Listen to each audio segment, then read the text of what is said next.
Oh, loud. It's too loud. Down, down. That's better. Yeah, they have to turn it down. That's there. I think that's good. Maybe. Hopefully. Check. Ooh, now you can hear it. Check. Mic check. Check. Turn it down. Turn it down. Check. Check. Check. All right. Ooh. All right, there we go. Turning, testing, testing. How's it sound? Sound good? Sound all right? I can't tell. It sounds like.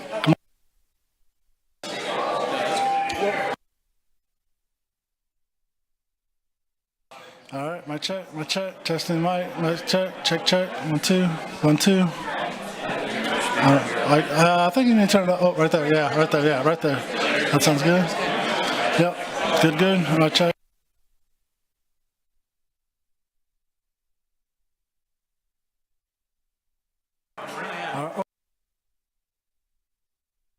All right, checking my check. Sounds okay to me. Sounds good.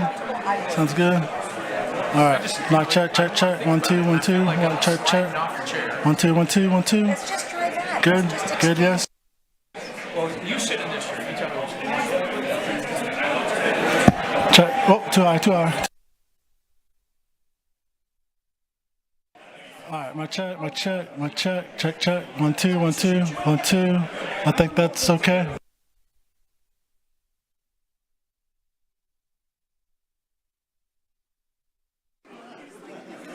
Audio check 1, audio check 1, 2.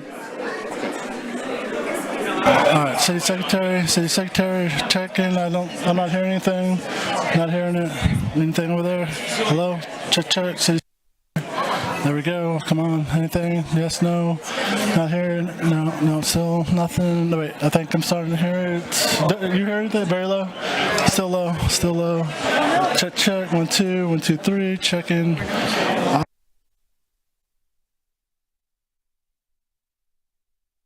Is it still low, or can you hear it? Can you hear it? Sounds okay? Kind of hear it? Maybe, can you turn this one up a little bit? I know. Yeah, it is getting kind of loud in here. It's getting really loud.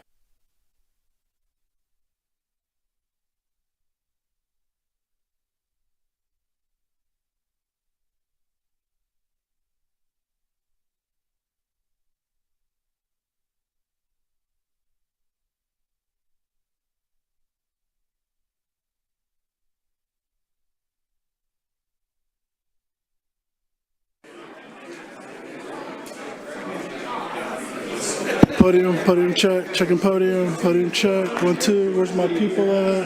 People are gone, I don't hear, but hopefully that's loud enough.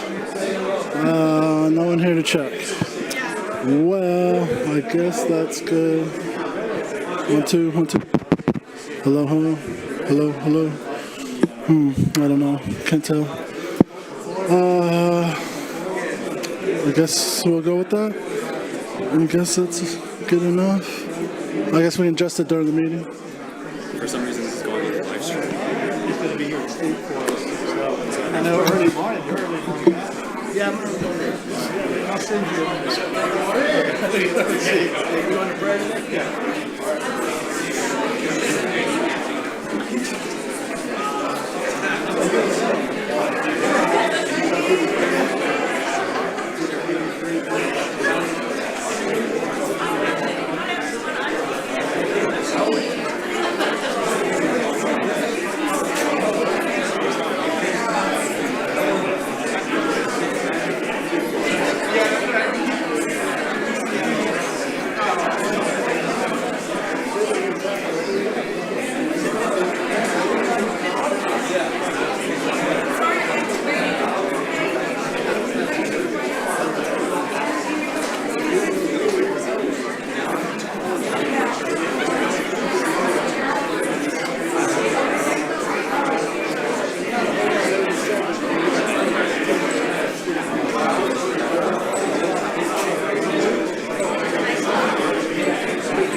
Okay. Well, good morning, everyone. Thank you for joining us here at City Hall and Council Chambers.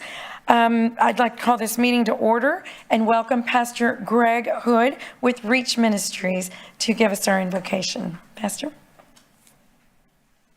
I'd also like to invite you, Mayor, and the council and city manager to breakfast on May the 1st with Colt McCoy. Colt will be in town. As some of you know, he was the winningest quarterback for UT after his 4 years as quarterback there, went on to the NFL. So you'll be my guest. This is just, save the date. I'll send you a personal invitation to that, but keep that in mind. Love to have you there. Okay, let's pray. We bow before you, Father, our Creator, the one who brought order out of chaos, order such that we could have planned years ahead to see an eclipse.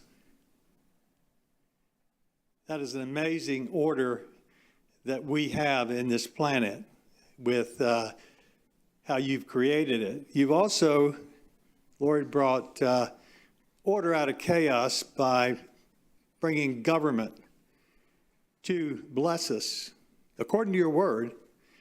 And so you said that we should pray for those in authority.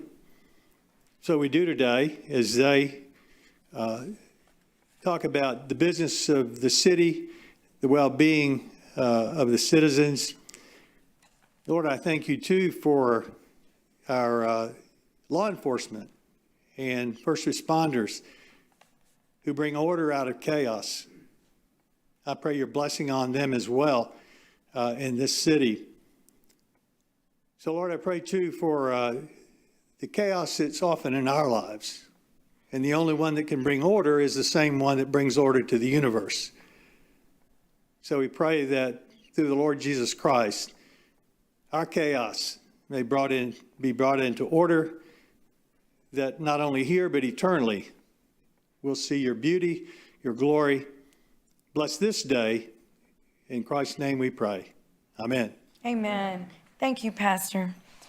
And our Pledge of Allegiance to the flag of the United States and to the Texas state flag will be led by Addison Amano Friday. She's a senior at Veterans High School. She is part of the Society of Female Scholars, the National Honor Society, the Sociedad Honoraria Hispánica, and she is off to UCLA. All right. Yes, ma'am. That's right. Please join me in the Pledge of Allegiance. I pledge allegiance to the flag of the United States of America and to the republic for which it stands, one nation, under God, indivisible, with liberty and justice for all. Please remain standing for the Texas flag. Honor the Texas flag. I pledge allegiance to thee, Texas, one state, under God, one and indivisible. Okay. Thank you, Addison, and good luck in your studies. Yes. Ms. Huerta, would you please call the roll? Mayor Paulette Guajardo. Present. Councilmember Roland Barrera. Here. Sylvia Campos. Here. Gil Hernandez. Here.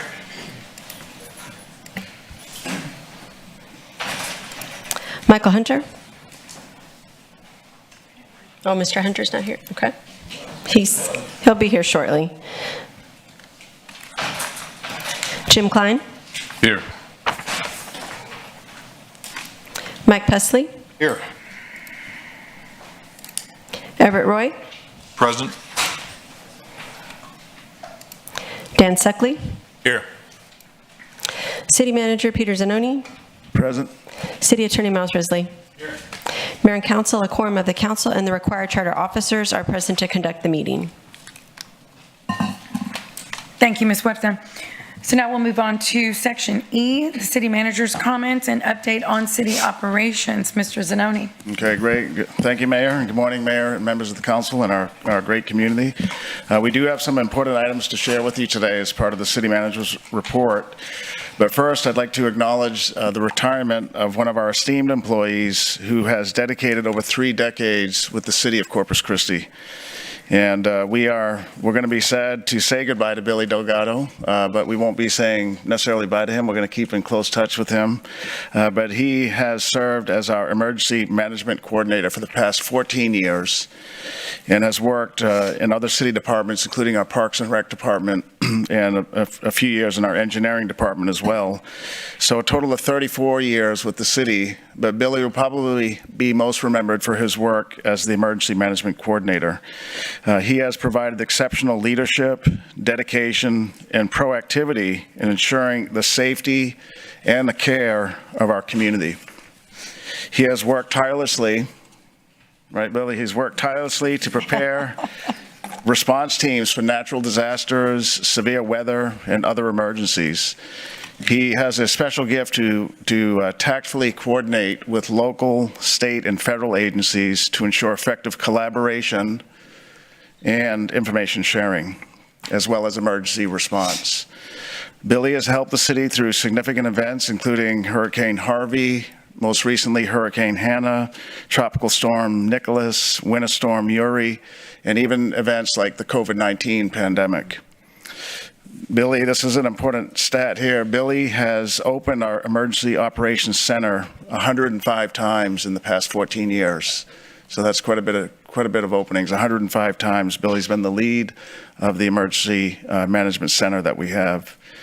Despite his busy schedule, Billy always has made time for his colleagues and the public. We've seen Billy out in walks and in fundraising events and marches. He is there not only to participate in those, but to answer questions and concerns that the community might have when they see him. His contributions to the city of Corpus Christi have been invaluable, and I believe they will be greatly missed as well. So you can see Billy's in the back there. He's with his family today, and Billy married his high school sweetheart, who have been married together for over 50 years, and they have 2 children and 3 grandchildren as well. So just one other quick note, and then we're going to continue with Billy, but we do have a replacement for Billy. That would be Jace Johnson. He is today our Deputy Emergency Management Coordinator. So while Billy's retiring, we're not leaving that position vacant. It's a very important one. And Mr. Johnson, Chase Johnson, will serve as the interim emergency management coordinator until we fill the position permanently. So we can also see, I want to acknowledge our fire chief and fire leadership team that's here as well to say these goodbyes to Billy. And then Billy, you've been here 3 decades, so you know generally in these type of events, we like to give a small departing gift. And we've done street name signs, we've done plaques, maybe they've done watches in the past, but when we thought of what can we get for Billy, it wasn't too hard to come up with an idea because Billy has cared for this community for 14 years and has been the caretaker of people, of our pets, of our homes. He's been the overseer of property, whether it's our offices, our restaurants, our schools, our churches. Billy's cared about our city parks and our city beaches.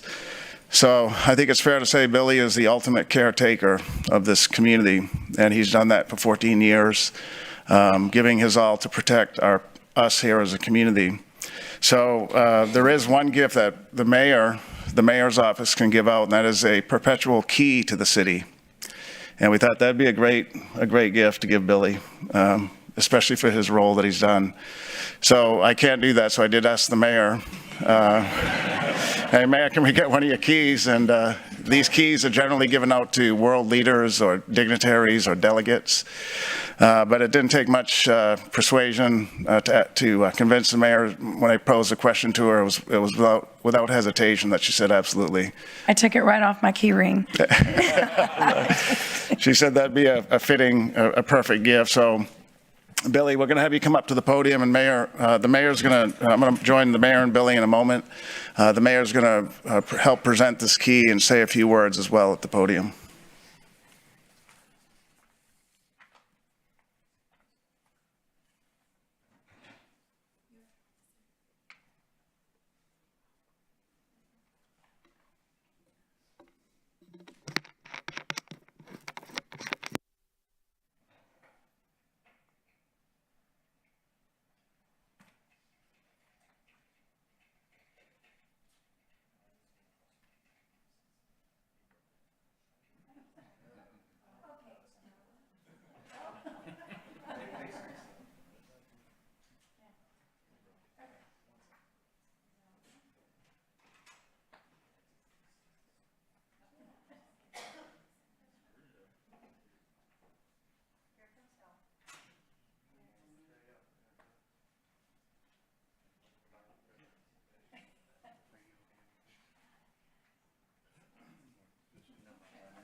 Okay, great, perfect, thank you, thank you.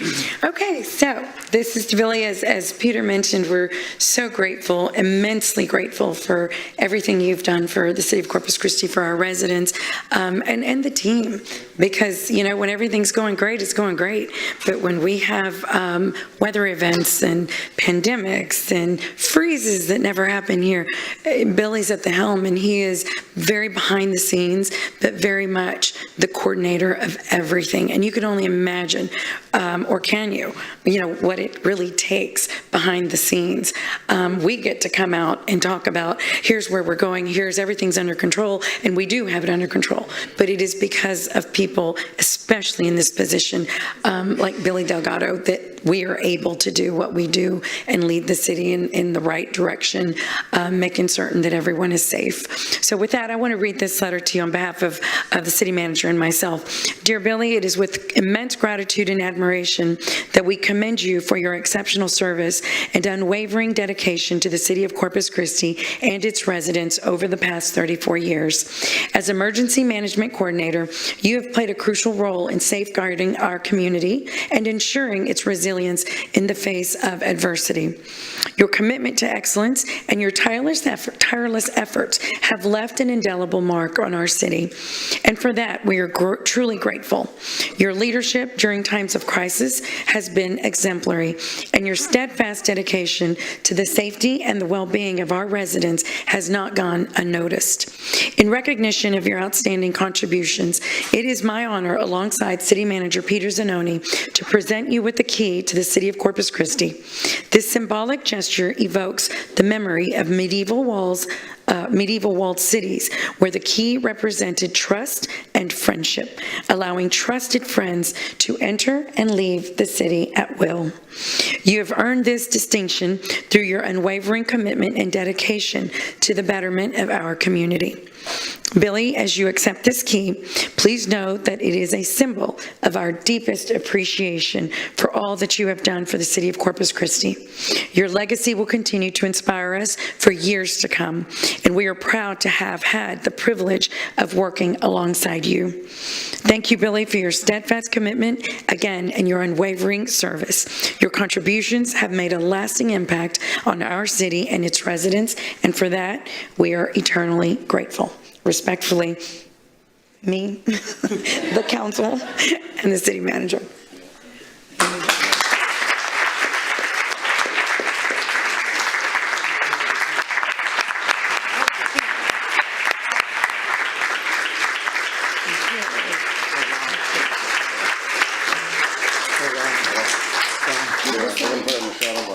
Yes. Yeah. Okay, let's get a picture. Yeah, let's get a picture real quick. Okay. Yeah. Sure. Yeah, picture first, and Billy can speak. Here, let's hold this. We can stay Wait a second. Should we take a step back, or is this in the way? Let's take this step back. Step back? Yeah. Okay. A little bit back. Absolutely sorry. You gonna come down? Take one more big step. One more big step. Perfect. All right. Yeah. Big smiles. 1, 2, 3. One more time. 1, 2, 3. Okay. What an honor. Okay, good. What an honor. We're gonna have you talk with him. It's not enough, but it really isn't. Oh, wow. What an honor. First of all, I want to recognize my family over there, city manager and the mayor, city council. Thank you. Thank you to the employees, because this is not a one-man team. Been asked, the hurricane season's coming up. What are we going to do? We're going to continue to do what we do. We're not going to skip a beat. No one person is a team. We, as a city employees, are a team. City council is a team. Our city manager is a team. We've been so lucky to have the city manager and the mayor promote proactivity. And so all the city departments, and it's just an honor to work with all the Red Cross, Salvation Army, all the different agencies that we work with for the city during times of emergency. I just want to thank everybody, thank the public. thank the employees. Our police chief and I have been through some good ones. 14 years. Our new fire chief, we've been through some. So it's an honor, a true honor, to receive something like this. I just can't imagine. So I want to thank everybody. Not going to miss a beat. The team is strong. The team is ready. The team is very proactive, and we'll continue to protect the citizens of Corpus Christi with the team that we have. I feel comfortable. I feel honored, but I feel that I'm not worried, because if there's an emergency out there, it's going to be handled.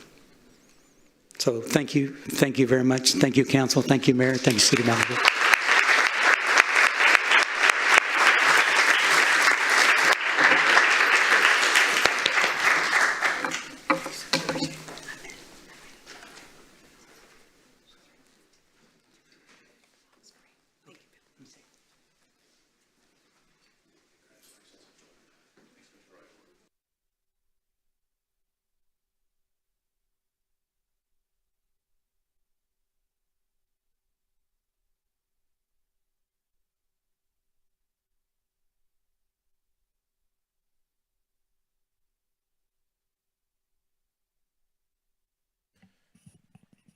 Okay, Mayor, we'll probably go to citizens, but I do want to just say one more thank you to the command staff that's here from the fire department. Can you all stand up just so we can recognize you as well for being here today? This is our leadership team. Right?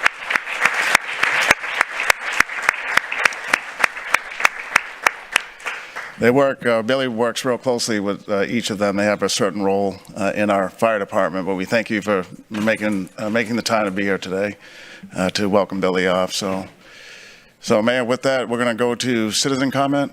Yeah, and then we'll come back to your report. And I also want to recognize, and I apologize for not doing this earlier, we have our Flower Bluff Superintendent, Chris Steinbrook, with us. Chris, if you'll stand, wave your hand. He was here with the NJROTC Flower Bluff. We were recognizing them, and I apologize, I failed to recognize you. You were the interim and now the grand superintendent of Flower Bluff. So congratulations on that, and thank you for being with us today. Yes, you're right. Right. Okay, thank you. Okay, so with that, as mentioned, we're proceeding to our public comment period, which is section F. And as we proceed to that, I'd like to take a moment just to emphasize the importance of this business meeting. We handle significant matters concerning taxpayer dollars, making it imperative that we uphold the highest standards of decorum and adherence to our policies. We've received feedback recently from the community regarding our adherence to our own policies and decorum, and that prompted us to reiterate our commitment to these very principles.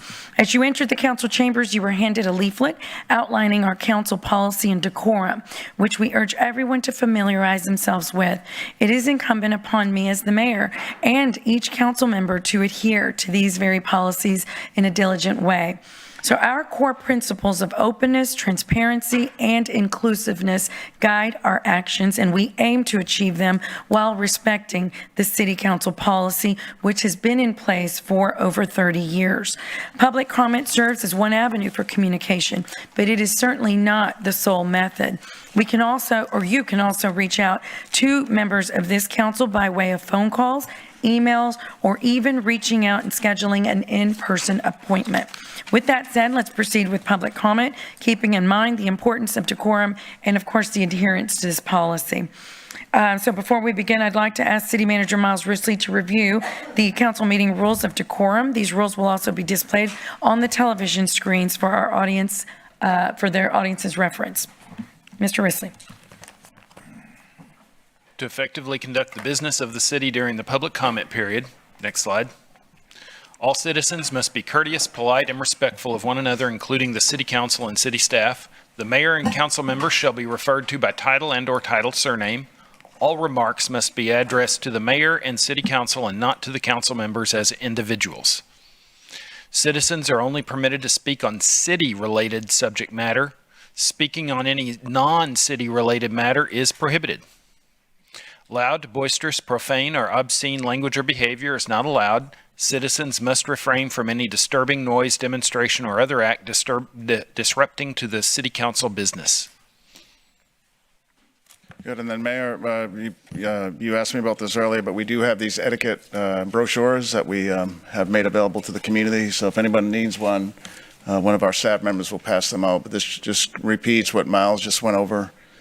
And as the mayor said, it's just to get back to the city council policies that have been on the books for decades. And we heard comments from the community saying we're not following the rules of the council. So that's what this is meant to do. Yeah, my staff will get it, and if somebody needs one, please raise your hand as soon as she comes back in. We'll direct her over to you. So individuals will be called upon in the order in which they signed up electronically. We will first hear in-person comments, followed by virtual public comments. Residents of Corpus Christi will be given priority over non-residents. And for those speaking in person, please remember that the meeting is recorded, and we ask you to speak into the microphone at the podium, stating your name and address prior to beginning your comments. Or at this point, you have two opportunities to make public comment on an agenda item or city-related business. First, at its present time, and second, when the item is actually heard. So please select one option. Citizen comments are limited to 3 minutes, while non-resident comments are limited to 1 minute. A visible timer positioned near the city secretary's desk will assist in managing the allotted time. Upon completion of the allocated time, a buzzer will signal the conclusion of your comments. And if you have a petition or relevant information, please present it to the city secretary. She will distribute it to us prior to your speaking. So thank you in advance for your cooperation. And that we will go ahead and begin our public comment with Mr. Sean Flanagan. And Mayor, while Mr. Flanagan's coming up, one thing you asked us to do is help you with the sign-in sheet. So this clarifies what we talked about last meeting, which is that if on the sign-in sheet the topic is not clear, we have staff in the back to help clarify. So it's not to regulate who speaks, but rather to help you as a presiding officer clarify what the comment is that they're going to make. And so we do have staff here today to help the council to make the meeting be efficient. And Miles is going to call a few persons' names who we just need to clarify, not regulate, not say you can speak and not speak, just clarify what is the subject matter because it's not clear that it's a city matter. So Miles is going to call a few folks. Michael Rodriguez is in the back, and those citizens will go back there. Michael will help to clarify for the mayor, and then we'll get you, Mayor, the topic of the item. The following persons have not indicated they're going to speak on a city-related matter, and they will need to go back through the back doors and talk to Michael Rodriguez, to whom the mayor has delegated the authority to review the city relationship of the proposed comment. Deborah Williamson, Jack Gordy, Samuel Fryer, Betty Cranford, Jonathan Martinez, not Sharon DeSouza, she said city, Marie Lucio, and Myra Alanese.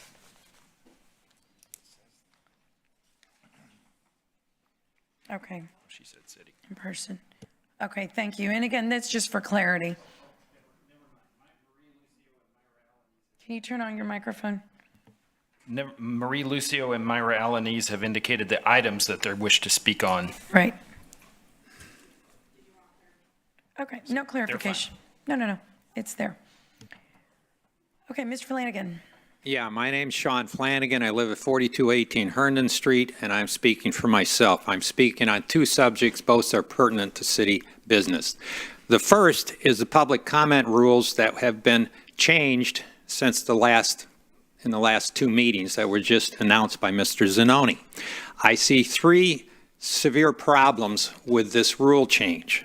First, a rule change of this magnitude, which appoints a gatekeeper of city staff to decide if a citizen's comments are pertinent to city business, that they make that determination, is a serious rule change. As such, it needs a vote by the whole council to be implemented legally, and it has not received one. Second, it is an infringement on a citizen's free speech rights by having an unelected, non-accountable staffer decide if a citizen may speak or not. Three, it will not solve the problem. which is speakers not following previously approved rules of decorum and subject matter. Regardless of what a speaker declares prior to speaking, they may still violate the rules in their comments. The solution is and remains a vigilant enforcement of the rules by the presiding officer of the council. No rule changes, such as we just observed, people were called to the back of the council chambers. It's not right or pertinent. Second subject matter. On 1 April, I called the City Health Department when I heard there would be a series of Public Health Department-sponsored events. And on Tuesday of last week, the subject was immunizations. I called and spoke to Angela Flores, a health department administrator, told me the event was not open to the public. I then asked if recent studies showing the negative consequences of COVID-19 vaccines would be discussed. She stated that was outside the scope and the responsibility of the local health department and would not be discussed. As the health department is still administering these vaccines, this policy seems to me to be very irresponsible. The citizens of Corpus Christi should have full knowledge of all information, including negative information about these shots prior to consenting to receiving one. This policy needs to change. Thank you. Thank you, Mr. Flanagan. And can we please get someone's statement of fact? We're not changing policy at all. So I'd like for someone to sit with visit with Mr. Flanagan and go over what the policy is, so that way we may need to provide clarity. And we will, and I want to repeat it here because we want to make sure the community understands. So the city staff is not saying you can speak or you can't speak. That's not what the city staff will do. The mayor has asked as the presiding officer to have the staff help to get clarity in what is the item the speaker wants to speak on. So as an example, on here, one of the persons that signed up said they want to speak on where is it here? On public comments. That's what's written. And so that's check one, for the mayor to call people up is what are they going to talk about? So public comments doesn't really tell us what the subject matter is. So Michael's going to help with the individual to clarify what is your city business that you're going to talk about. Not can you talk or can't you talk, rather just what are you going to talk about? That's all we're doing, Mr. Flanagan. So we're not changing, we're not saying you can speak, you can't speak. We're just clarifying, helping to clarify for the mayor, the presiding officer, what is the subject matter that you will speak on. That's all we're doing. Correct. Yes, ma'am. Correct. And this is a 30-year-old policy. Right. One person certainly, and not myself, would ever make that change without something like that coming to council. This is already written for 30 years. So I want to make that clear, because the last thing I would ever do is restrict. This is your meeting. This is your council. We do not restrict. That could have happened after the pandemic, but I kept the video public comment. That could have been taken away easily because it was brought on for that reason. But I don't believe that. I think there are people at home who, like my mom, who can't come here. And they can call in or they can come in by video. So I'm not interested in restricting anyone.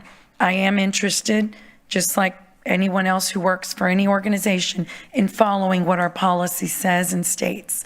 So I want to make sure, and we're going to repeat that, anytime someone is either misinformed or maybe doesn't have the clarity that they need, because this council is not about restricting anyone's voice.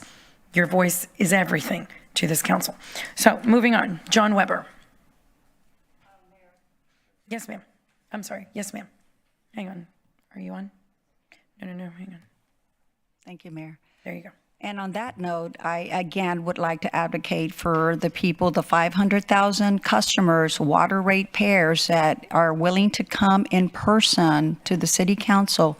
If they can be allowed the 3 minutes, that would be fair for them. And again, for you exactly saying that you don't want to limit public comment, again, I hope that we'll revisit that.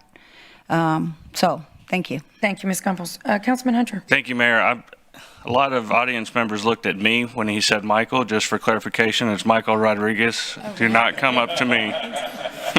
Good point. Yes, it's not Councilman Hunter. Okay, Mr. Weber. Yeah, thank you, sir.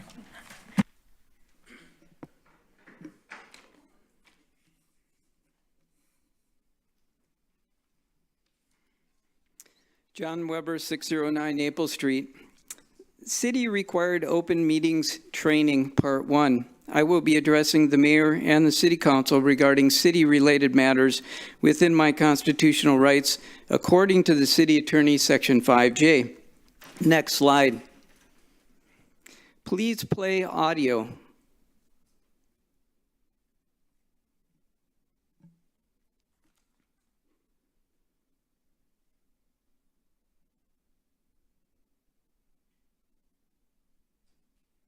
The enactment of House Bill 40, which requires all local governmental bodies to allow for public comment by each member of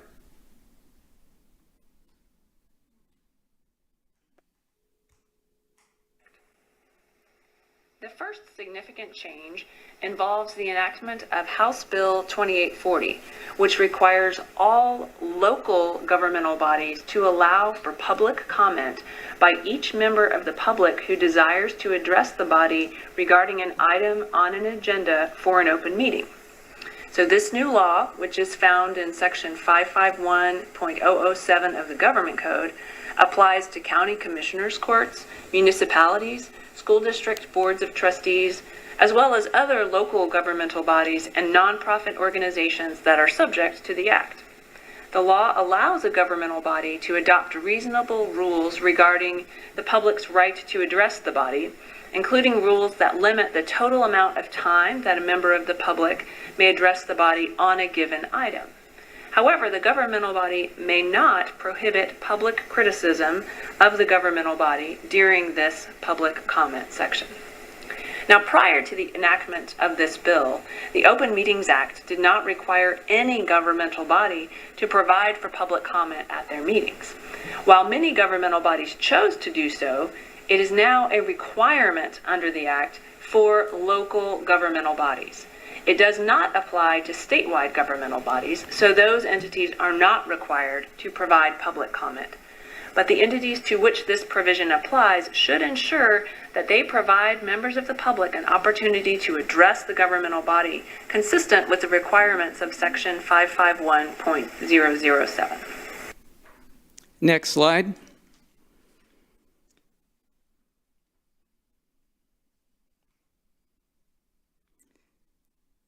Allow me to repeat one sentence of what you just heard. However, the governmental body may not prohibit, next slide, public criticism of the governmental body during this comment section. As always, have a nice day. Thank you, Mr. Weber. Susie Saldana. Yes. Oh, yes, sir, yes. Sorry. Go. Are you on? Hang on, are you? There you go. Okay. So Miles, clarify this, Mr. Weber signed up to speak. I have no idea who that recording was, who that person was, what their authority is, or anything else. So why are we doing that?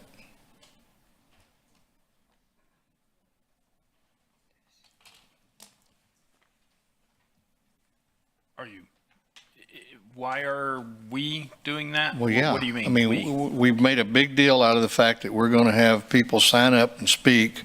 We're going to know who they are and what they're going to speak about. And all we did was listen to a recording of somebody we have no idea who that is.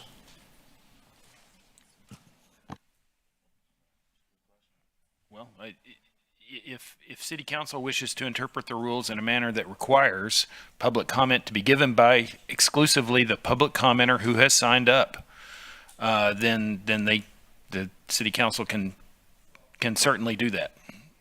So this. Well, that seems to me to be an illegal opinion that you need to address, Miles. Yeah, Councilman, it's a real good question. We'll bring a recommendation to the full council. It sounds like it's with the AI and those types of things, we've seen some AI stuff on the screen here from people. I have no idea who that person is or whether they have any authority to speak on that subject or anything else. Good point. So we can see if the council wants to add that to your policies. You have a set of policies, and it would be a council policy choice, but we'll give you a recommendation. We can check what other cities are doing across Texas. Thank you. Yes, sir. May I make a statement on that?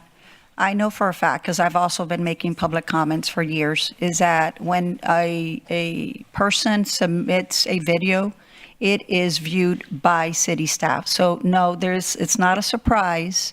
The city staff is aware of these videos. Is that not true, Mr. We Zanoni? just check it for appropriateness, Councilwoman. We don't check to check legitimacy of the speaker. Is it a credible person? But it's we not just like- see, is it, yeah, we don't do any vetting of the what is said on the video or who is saying it and their credentials. We just see, is it offensive? Is it appropriate to be seen on the screen? Okay. So we don't do in-depth Okay, analysis. but it's not like we're completely blindsided. It's not like we are completely blindsided. You Right, well, do nobody's get saying to that. view the video, you get to see the video, and if it's not appropriate, Right. then you remove it. Is that correct? Well, right, Councilman Pusley wasn't saying that. He was just saying the speaker didn't content- announce who was speaking on the video recording or the audio recording.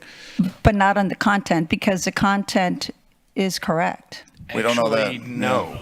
The We- don't know. appropriateness of the appropriateness of any information that's provided to city council is really not reviewed. What they review is to whether or not the submitted item contains like a computer virus that's going to damage the system.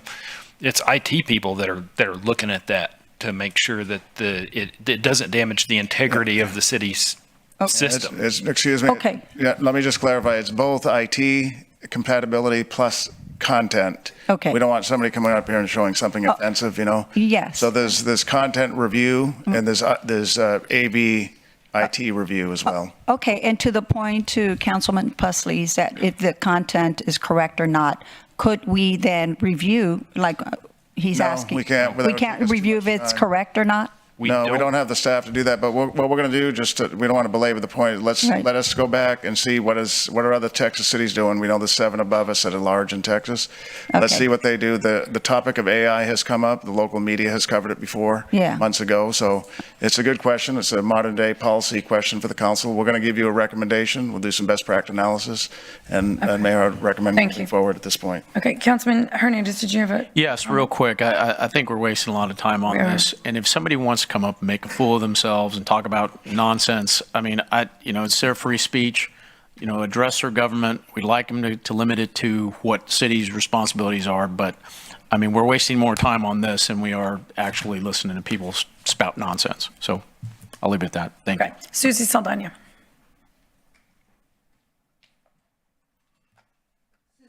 Diane 4710 Hackle, and I'm coming to you to talk to you about water.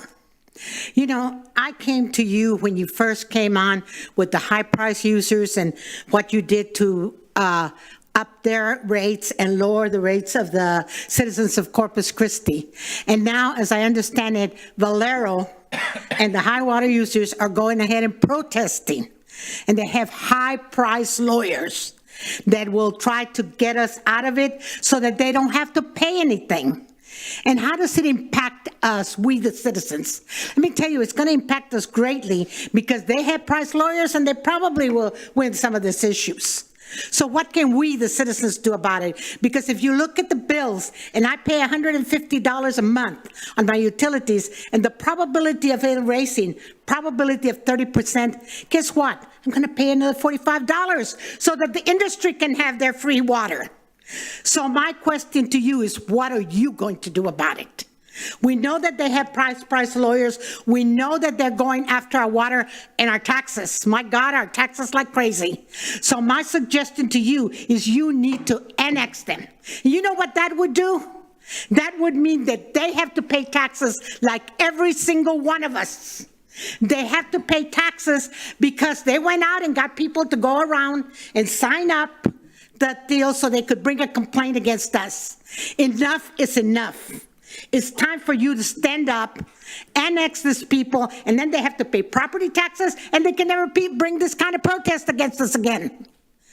What are we going to do about it? Just because they have a lot of money, you're going to bow down to them? You're going to give in to them? We elect you to stand up for us, and I am proud of each and every one that has stood up to them, because it's time that we stand up for the people. Enough is enough. We need to either annex them, find a way for them to drop this thing, or really go after them. Because let me tell you, this is not the last you're going to hear about this, because I want to bring you back what they're doing with the taxes with the city, as well as the taxes that they should be paying us. Time for us to stand up. So if any of you are getting donations from these refineries, I suggest you think twice about it, because you're going to pay more. Okay, you're going to pay more in the long run. So please be kind enough to do the right thing and annex them. Do the right thing. Thank you, Ms. Saldana. Deborah Williamson.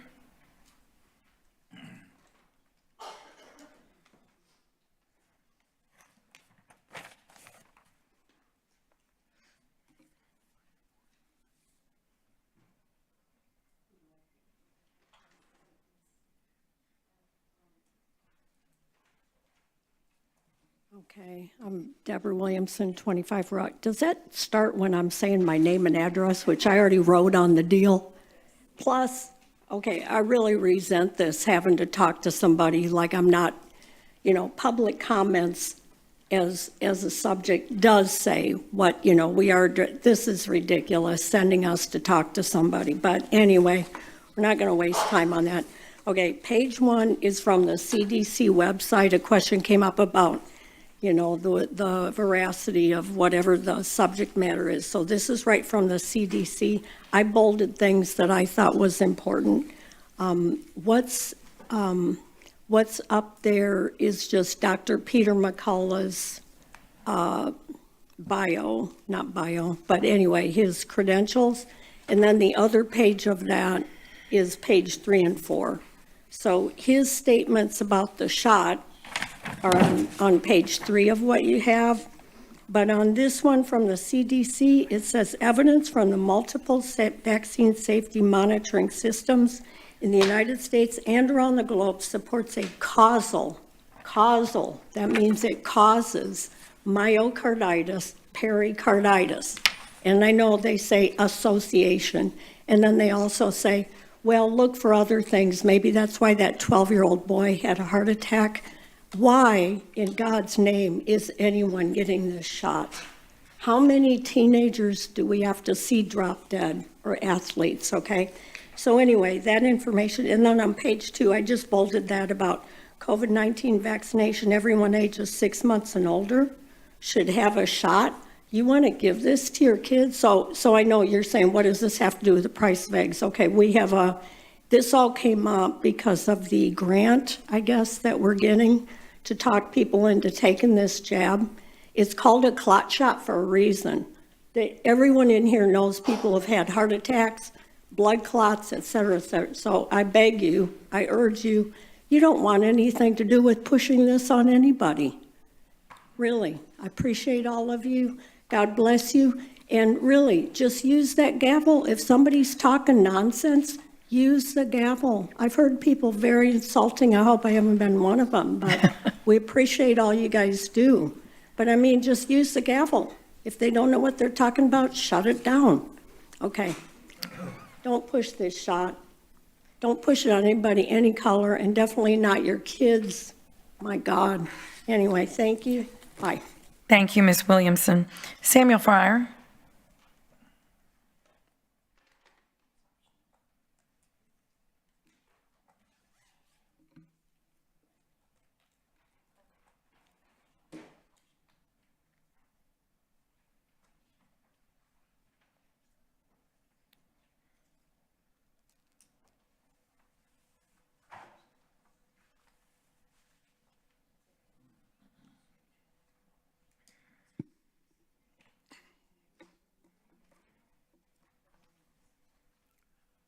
Good morning, Council.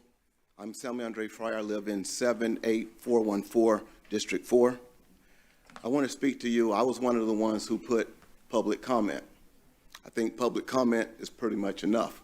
When I was asked, what is that and what are you going to talk about? I was going to talk about the First Amendment, public comment, which although we're saying it's not being restricted, but nevertheless, this is what the First Amendment of the Constitution says.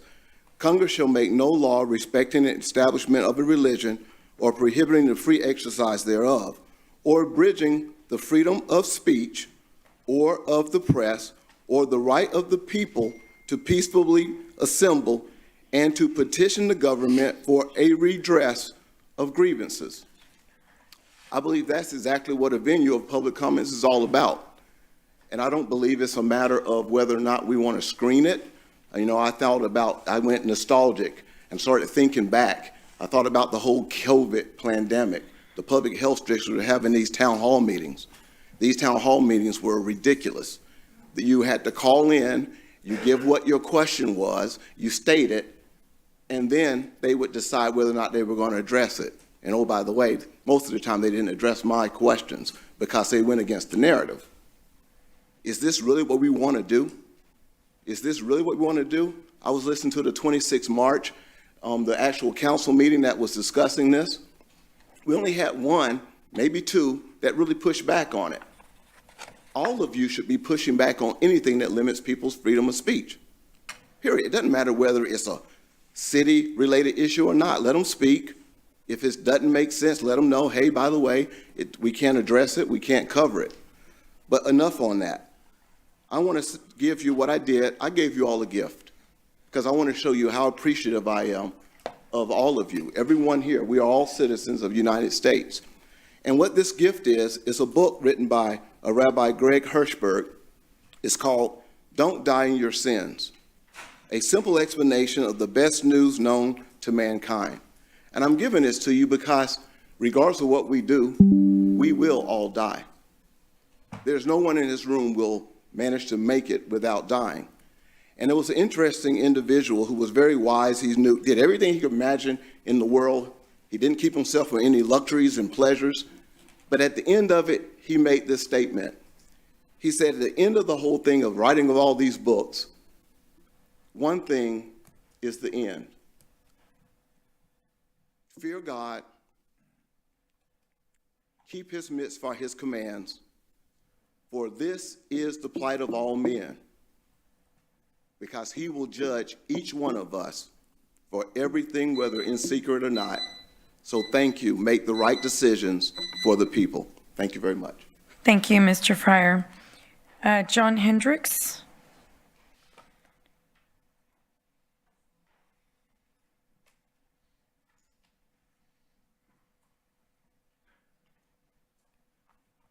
Madam Mayor, I have a PowerPoint.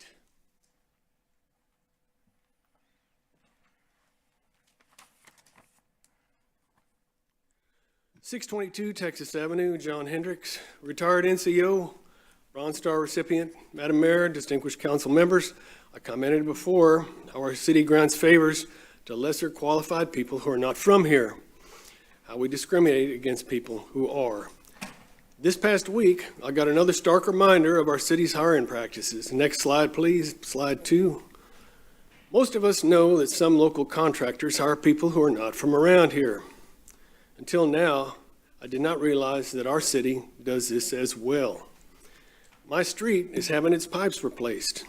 Some of the young men on the work crews do not understand English. I don't think they're from here. Madam Mayor, distinguished council members, some may think it is compassionate to hire outsiders, but I disagree. For if those same transient workers settle down and remain with us, they can't pass their trade on to their sons. By then, our contractors, and by extension, our city, will have moved on to hiring the next batch of exploitable people to take the place of those who came to take the place of our young men who are from here. And unless this cycle stops, Corpus Christi will remain a city with, number 1, rich contractors, 2, their underpaid transient workers, 3, our own underutilized young men who incidentally have a high suicide rate. Suicide, according to Texas Health and Human Services, since the year 2000, Corpus and the coastal bend have become a suicide capital. Our young adult men have the largest share of that tragic statistic, and for those that are veterans, add another 50%. Why do so many of our boys lose hope? I think it's time we consider our city's hiring practices. Next slide, please. It's ironic that 20-year growth in coastal bend suicides, and next slide, please, has coincided with our port and city's pursuit of new industries, and I have to ask, if 20 years of stupendous growth can't keep our sons from killing themselves, what good is it? As a war veteran, it pains me that this council has not responded to my entreaties to beautify our cemeteries. But leaving that aside, can we please start paying more attention to those most at risk of ending up in those cemeteries and way, way too soon? I appeal to you, Madam Mayor, distinguished council members, let's prioritize hiring people who are from here, young men from here. Let's give our boys some hope, and I yield. Thank you, Mr. Hendricks. Betty Cranford.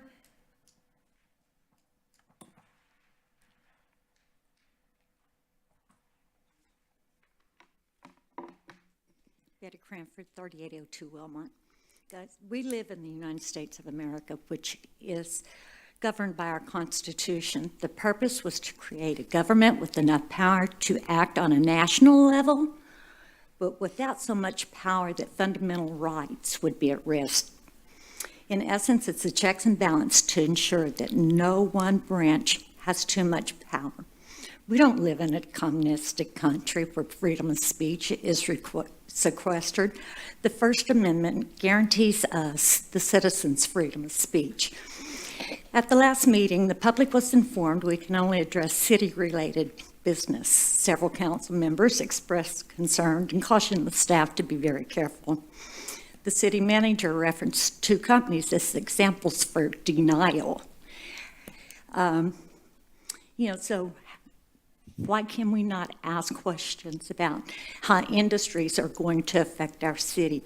These are questions we should be able to ask regarding catastrophic events, water safety, or any of the others. We stand to have possible contamination of the Nueces River where the water is collected for us and 7 other counties, in addition to which would present a health and environmental issues. The amount of water that these industries would use for production, we should be able to ask about. The other thing you have to know is these are real matters of concerns for the citizens. It's not in our best is it not in our best interest to be proactive instead of reactive? We should be allowed to ask these questions. The only way citizens can ensure every one of you are aware of our concerns is to stand before you. By pre-screening content, it presents as an attempt to sequester our freedom of speech, just like in communist countries. No one nor any municipality has a right to amend the Constitution as written to satisfy their purpose, which to the general public appears to be this agenda. So long as one conducts themselves professionally, we must permit our state to be able to state our concerns regardless of matter as granted by our First Amendment. Depending on our reply to the pre-screening, we could easily be denied access to you, the very ones elected to represent us, the people. And I understand that this is going off of this. I understand the purpose of this, but I think you went from one extreme to the other. There has to be a happy middle ground, and it needs to be found and found quickly because things will escalate from this point on, not from me, but others. Thank you. Yes, so Ms. Cranford, I'd like to clarify that all of your examples are absolutely valid. Now, it was stated before, last week or 2 weeks ago, that those may have not been the best examples of what, in the way in which we're trying to abide by our policy. This is about the policy, like you just mentioned. It's about both. Being able to speak, because you are able to speak. Everything you just mentioned is exactly what we want. But it's the policy states city related. So I just wanted to make sure you knew that, again, some of the examples that were used were maybe not the best. But again, if it's related to city business, of course, if you're concerned about water and how it affects the city, Absolutely. So, I don't want to interrupt you, but yes, I agree with you. The problem is right now we have a potential hazard on our hands that's going to affect our water. We can't speak about it because it's in the county. But if they no, have. that's not true. So that's why we have to make, Named a company. right, but that's why I said that may not have been the best example. And that's why when somebody writes that down and Michael, for example, goes back and says, well, how are you, how is this related to city business? And you answer the way you just did, that's city business. You of course, so we want to work to hear your voice, to make sure that at the same time, a 30-year-old policy that was created by many councils ago and adopted by every council is also, it's also abided by and respected. I understand that. Yes, We thank need to you. Strict. Absolutely. Question. Oh, no, yeah, thank you, ma'am. Jonathan Martinez.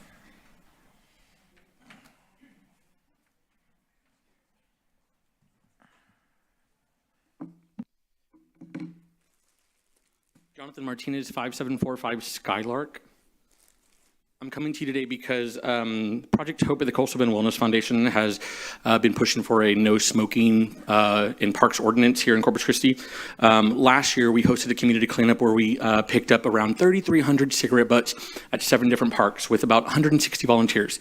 We just did this cleanup again on Saturday, where we had about 182 volunteers, youth and adults, cleaned up again 7 different parks, and this time we found 3,100 cigarette butts at these 7 different parks. So just shows you the need for an ordinance and signage at these parks.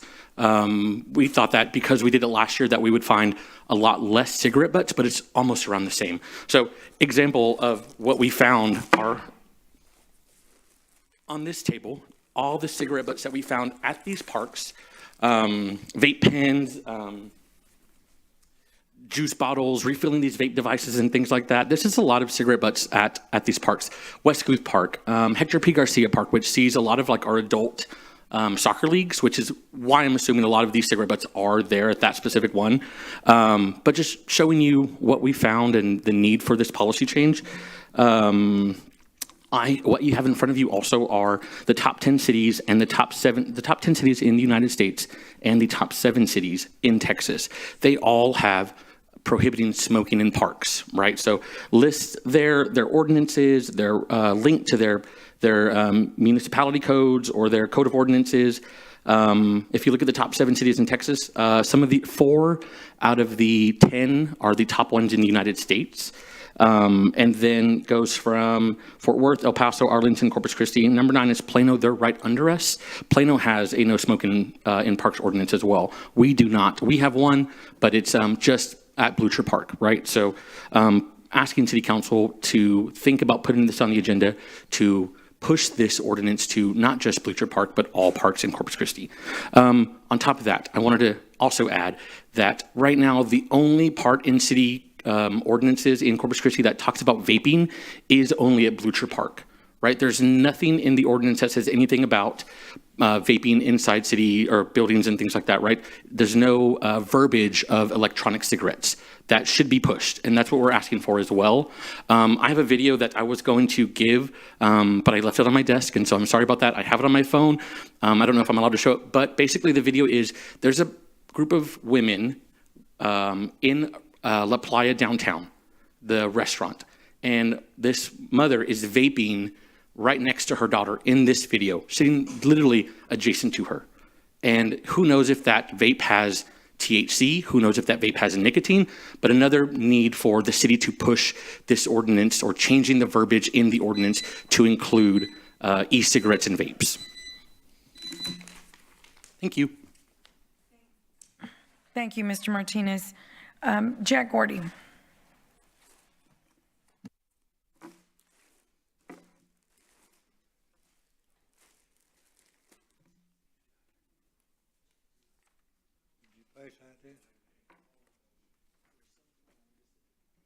Each one of you should have got a copy of this. It's the state law and the federal law. And the city council... Mr. Gordy, I'm sorry. Can you say your name and address, please? What? Say your name and address. Your name and address, Mr. Gordy? My name is Jack Gordy, and I live at 5518 Lifes Boulevard off of Staples. So, and my phone number, if you want it, is 361-251-2347. This list you got there is the list of the 14 roadways that falls under the Highway Beautification Act and the state law and the federal law. The city manager got a copy from the federal law, state law, and the city attorney got one. But nothing's being done. They were told that the city has to enforce the law. The federal law, any sign that's in the right-of-way is a $2,000 fine each day that the sign is there, each day. And the state law is a $200 fine. But nothing's being done about the violations of the law. I thought the city council was supposed to make sure that the city does things right. They're just ignoring the fact that they were notified by the federal government and the state government to enforce the law. And I got a copy of the federal law, I got a copy of the state law, and I mailed both of them a copy of those laws. But nothing's being done, and it don't make sense. If you can't enforce the laws, something needs to be done with the city council, because you're supposed to make sure that things are done right.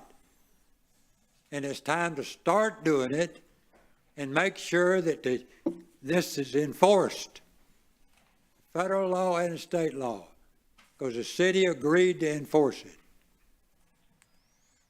So take action and get the job done. Thank you, Mr. Gordy. Councilman Hernandez, did you? Yeah, Miles, can you, I believe we removed ourselves from that agreement with the state in terms of policing the state highways. Can you please remind the council and about that in a statement of fact? The city withdrew from that agreement. Thank you for your brevity. That's rare. Yeah, Councilman, we had some agreement with the state, I think, to monitor signs, but we weren't able to keep up with the requirements for the state government, so we withdrew from that agreement.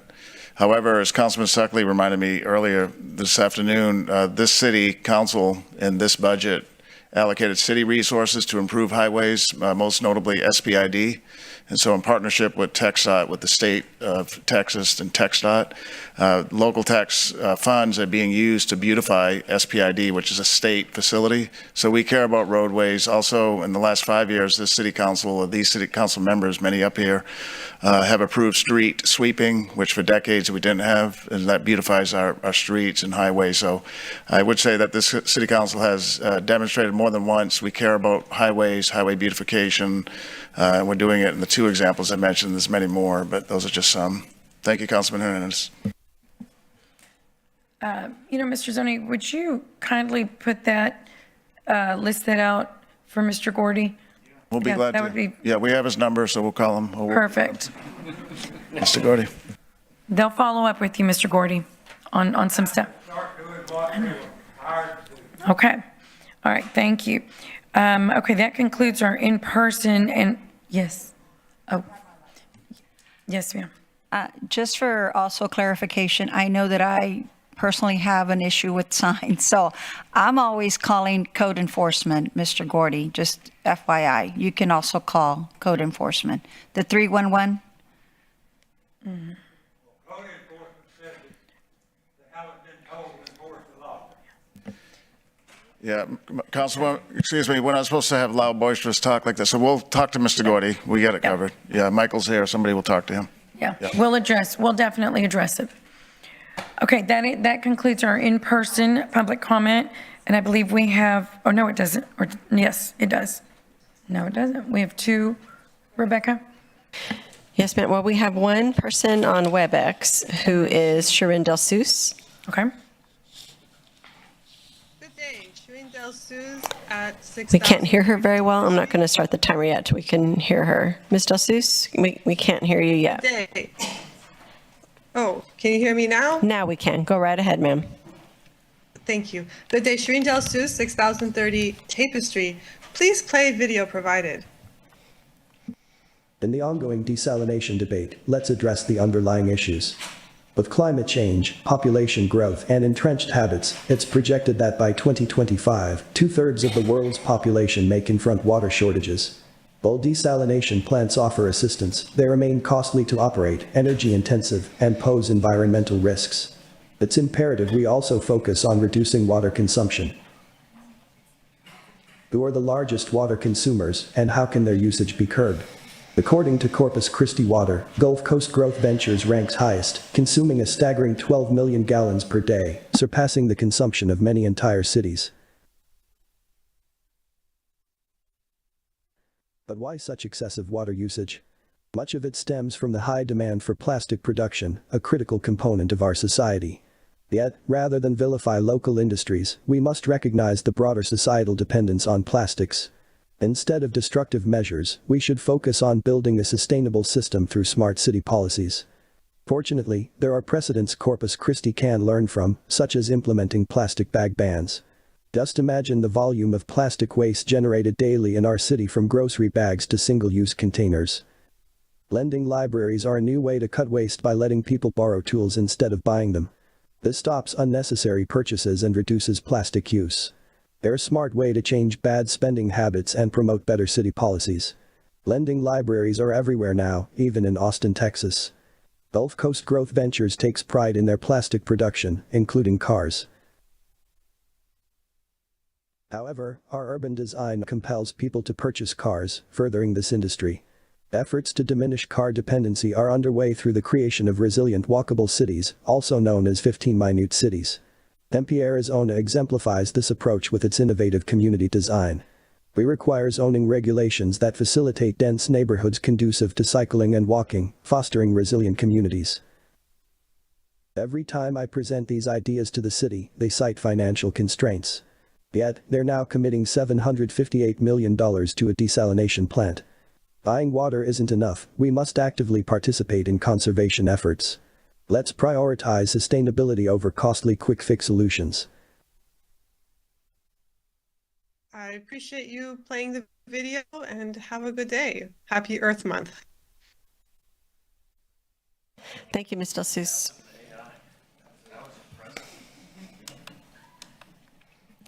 Mary, are you ready for the next two speakers?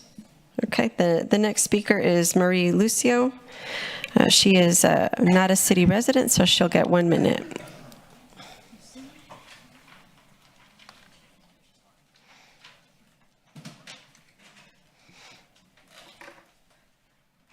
Marie Lucio, 4899 County Road 30. I'm a customer of Nueces Water Supply, which is out of Kingsville, but they do buy their water from the city of Corpus. All this is public information. You can also probably reach out to John Modis, our county commissioner, who sits as the general manager interim of Nueces Water Supply. Tesla is taking 30,000 beginning January 2024.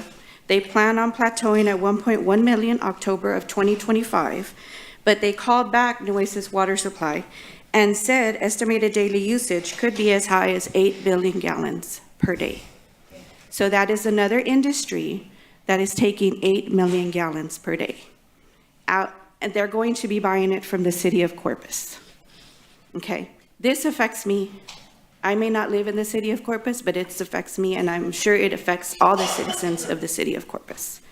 I am just here to bring you this information, so you are aware of it. I don't know if you were or not. Thank you, ma'am. Myra Alanis. Hello, my name is Myra Alanis. I live at 4695 FM 189 in Robstown, Texas, a mile away from Avena. I'm here today because I was on the agenda with the Robstown Water District Number 3 meeting on March 12th, and they're holding another meeting today.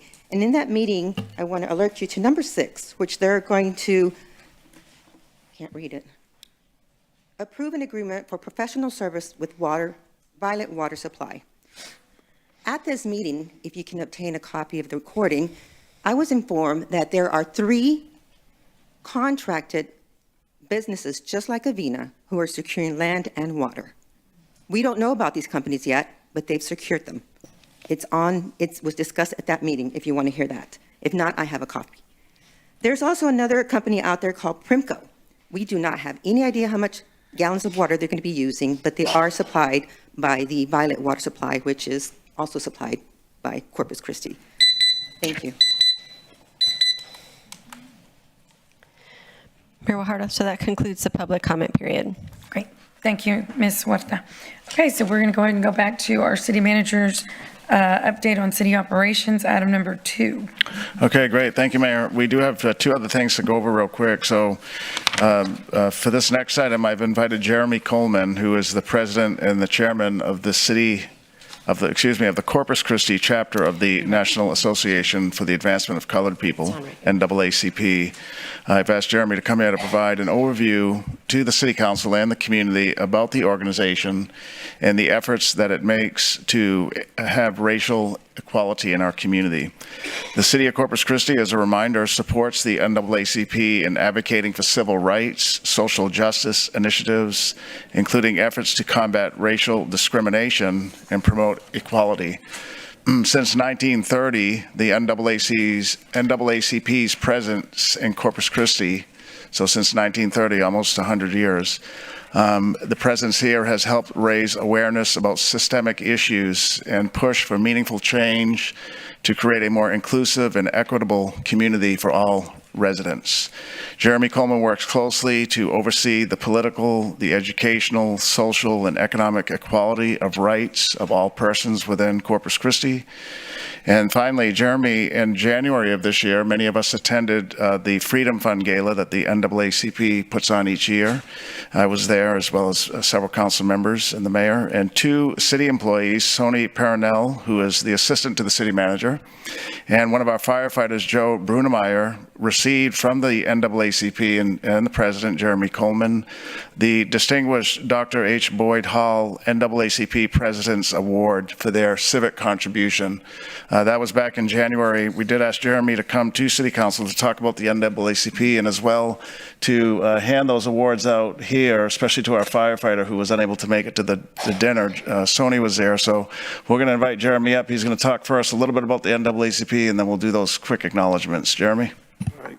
Well, good afternoon, everyone. This is a little, good morning, or is it afternoon? It's afternoon. It's afternoon. I'm going to give you just some brief information about the NAACP. Some of it you may already know, some you may not, so I'll move pretty quick. And I'll allow the city manager, the city secretary to distribute this to you, this information to you. So the NAACP, he gave you a little bit of history on it, but we were originally founded in 1909 in response to the ongoing violence that had taken place against Black people around the country here. The official title is the National Association for the Advancement of Colored People, and we are the largest and most preeminent civil rights organization in the nation. Currently, we have over 3,100 units and chapters worldwide, and our membership has grown to 3.2 million. That's with all the collective chapters and units. Our members, in keeping with the charge of our founders, we stand against all forms of injustice. The United States of America was built by us all. It belongs to all of us, and the repayment for our labor is equity and justice for all. So we continue to fight for justice until all, without regard to race, gender, or creed, or religion enjoy these equal statuses. What happened? Okay. All right. There we go. So just the impact that the NAACP has made, even through the Supreme Court. Some of these court cases you may be aware of, Bailey versus Patterson, which is one of the desegregation cases in a state here in our country. Griffin versus County School Board, Altree versus McNermer, which was a federal employment discrimination case that went to the Supreme Court, and a famous one that you probably heard of, which is the Brown versus the Board of Education. We have over 150 attorneys at our national office who are on call 24/7. We have 72 national board members and one president and CEO who assemble up in Baltimore or Maryland, where our headquarters are. Our legal team, any issues that come to the NAACP here locally go through a process which it goes through our state, and then from our state it goes up to our national office. So I've shared with you how many members we have in our units, and here's our theory of change. We are committed to a world without racism where Black people enjoy equitable opportunities and thrive in communities.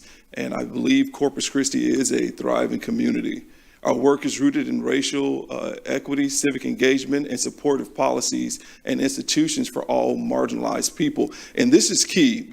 Recently, our national president and board of directors have made it very clear to us that any institution, any nonprofit, any corporation that we affiliate with, if there's any kind of dissension or discrimination where they are not seeking a collective effort to be a thriving community, we disassociate ourselves from them, and we either come to a resolution to achieve this, or we just take the next steps that we need to take to ensure that we assist those marginalized people in this area. Here's some history about your local NAACP, which some of you all may know. We are the 68th chapter. We were established around in 1930, and our regional headquarters is located in the Little Martin's House in Heritage Park. So back in the early 1980s, when the city of Corpus Christi started putting together this park, the NAACP was instrumental with other nonprofits in securing the grant to move this home here where our headquarters is housed at. That picture is the picture of Littles Martin, that's her last name, where she taught piano lessons for many, many years to a lot of African Americans here in this city. Our chapter is named after Dr. H. Boyd Hall, and I have to bring this up because a school board member thought I was Dr. Hall and wrote me a letter saying, "Dear Dr. Hall." It's like, well, he's dead. I'm Jeremy Coleman.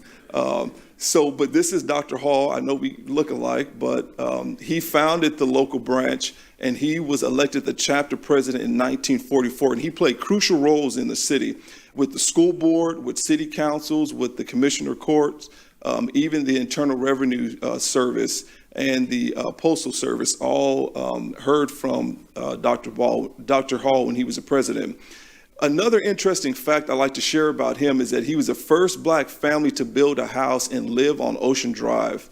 And he worked with developers and real estate firms, which led to the creation of the Greenwood subdivision. So that whole subdivision, he was instrumental in working with developers to build that. His wife, who was very active here in Corpus, many of you have heard of her, Mrs. Boyd Hall.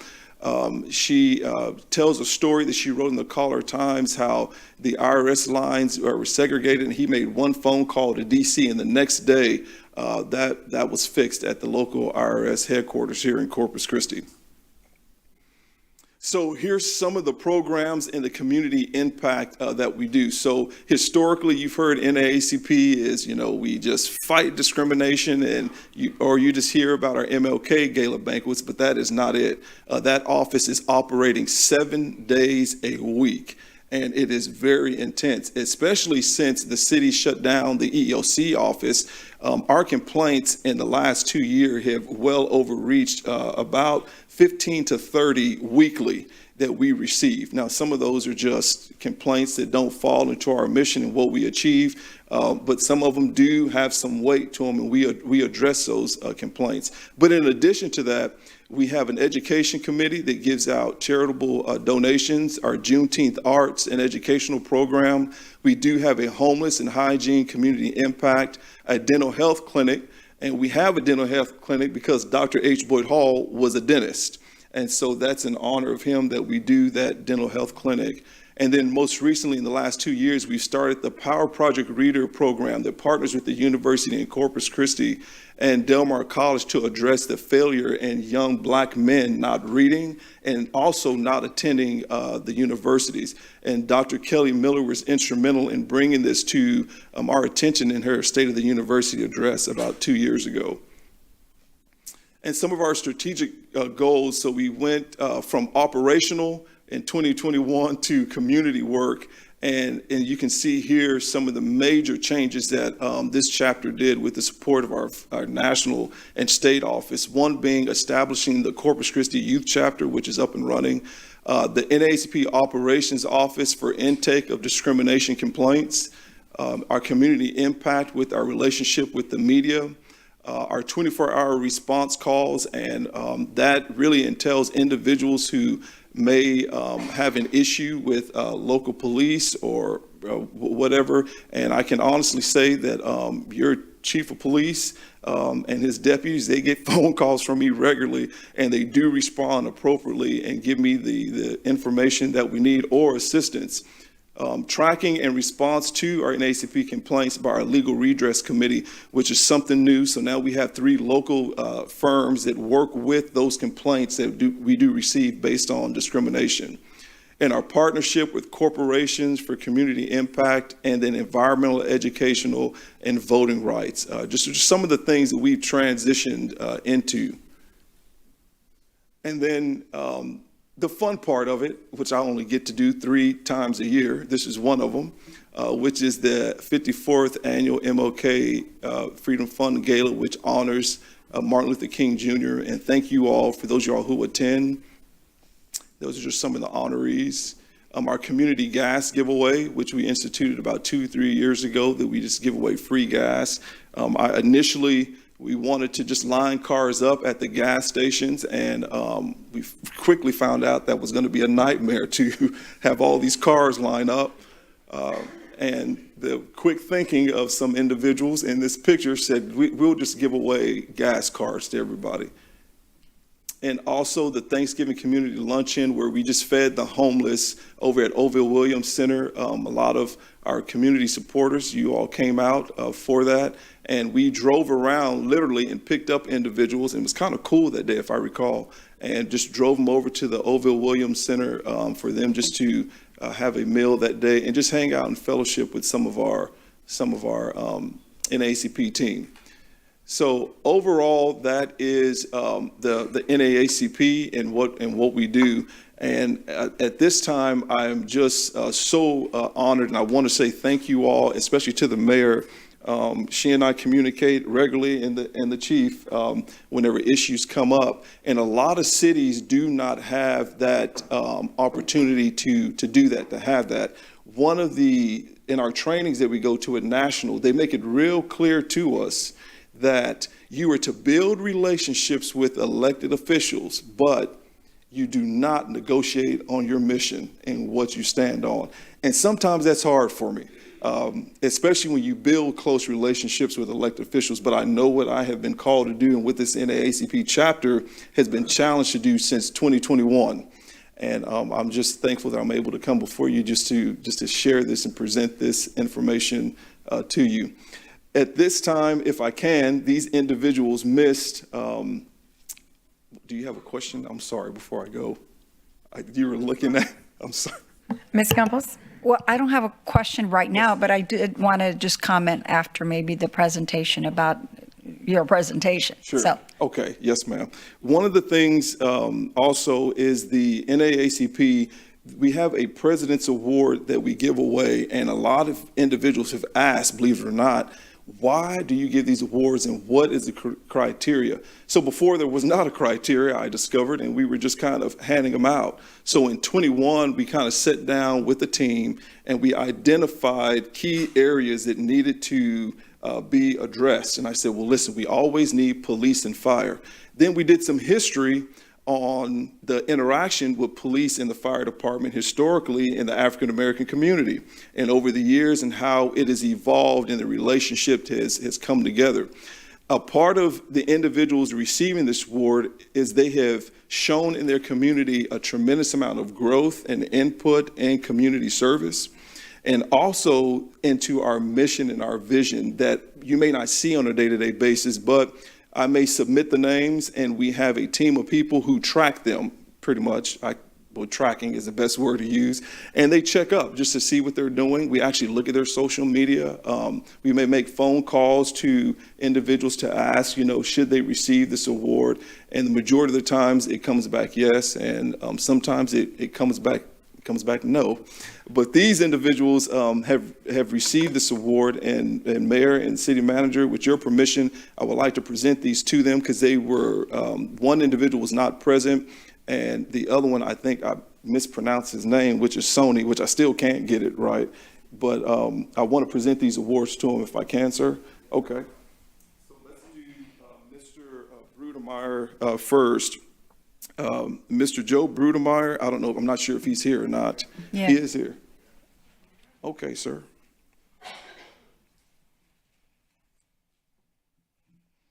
So, Mr. Brudemeyer, the NAACP President's Award is presented to you for your dedication to ensure we live in a society in which all individuals have equal rights and there is no racial hatred or racial discrimination. Your work and dedication to building a great community, and through your vision of building a better world, we present you with the NAACP Leadership President's Award this day, but it was officially presented on January the 13th, 2024. Congratulations, sir.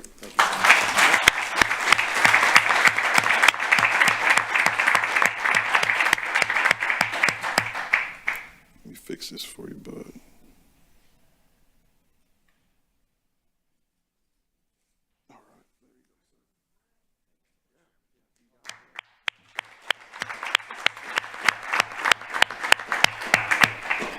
Okay, this Mr. Sony Parnell.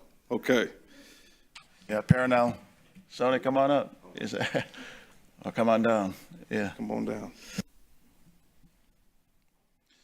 Mr. Sony, on behalf of the NAACP, the NAACP presents you with the President's Award for your dedication to ensure we live in a society in which all individuals have equal rights and there is no racial hatred or racial discrimination. Your work and dedication to building a great community, and through your vision of building a better world, we present you with the NAACP President's Award that was presented on January the 13th, 2024. Congratulations, sir.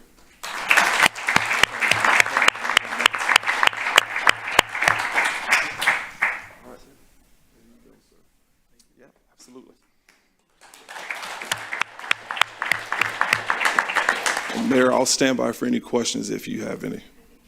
I do. I was pleased to see that you offer, Dr. Boyd Hall offers dental. Where is that? Because that's one of the primary needs for so many individuals. How would one reach the NAACP and the community for dental? Yeah, Councilman Campos, Dr. H. Boyd Hall is deceased. No, I know, but you still offer that yes, service? so in August, we do a dental hygiene clinic. So we partner with some local dentists here, and we offer a free dental health, whatever they do. So it's once a year in August? In August, once a year. And it takes place where? Well, this year, we haven't picked a location, but we're probably going to look at Oldville Williams. But we normally allow the dentist to select that. Okay, no, really, because I read this somewhere where you can tell the vibrancy of a city is by how many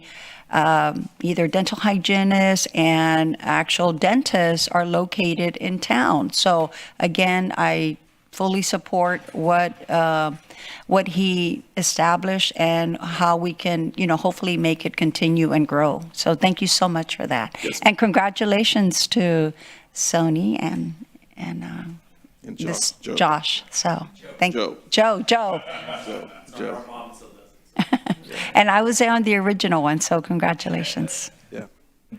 Okay. I think that's all the questions. Mr. Coleman, thank you very much for being here today. Yes. Jeremy, thanks for your time today and those awards. We appreciate it. Mayor, just one other quick item. This is an important one that we listened to as well as the other two, but this has to do with city business. So we're going to put up a PowerPoint presentation, but this last item is just to remind council about what we're doing on the reauthorization of the two 1/8 cent sales tax venues that we have. So the city has two 1/8 cent sales tax, and this city council is very interested in having the voters consider them for city business, city matters. So back in February of this year, this city council reached consensus on a baseline conversation to have with the community on the potential reuse of the first 1/8 cent. And we know today that 1/8 cent is used just for the arena. But the city council has a baseline concept that we're sharing now with the stakeholders and the community, and then we will with citizens as well. And that says what you can see on the screen here. It's to expand its use beyond just the arena, and then to cover the arena, the convention center, and the Selena Auditorium, and then several of the buildings that are surrounding the convention center in what is known as the C District. So that includes 3 museums, the Art Museum of South Texas, the Corpus Christi Museum of Science and History, and then the South Texas Museum of Asian Cultures and their Education Center. Also the Harbor Playhouse, and then another facility there, the Water Garden. And so on the next slide, this shows you the facilities. They're all centered around what is known as the C District, all city facilities, 3 museums, the entire ABC Center, the Harbor Playhouse, and then the Water Garden. And so the council's baseline concept here is expand what is used today, the 1/8 cent, for just the arena to all of these buildings shown here.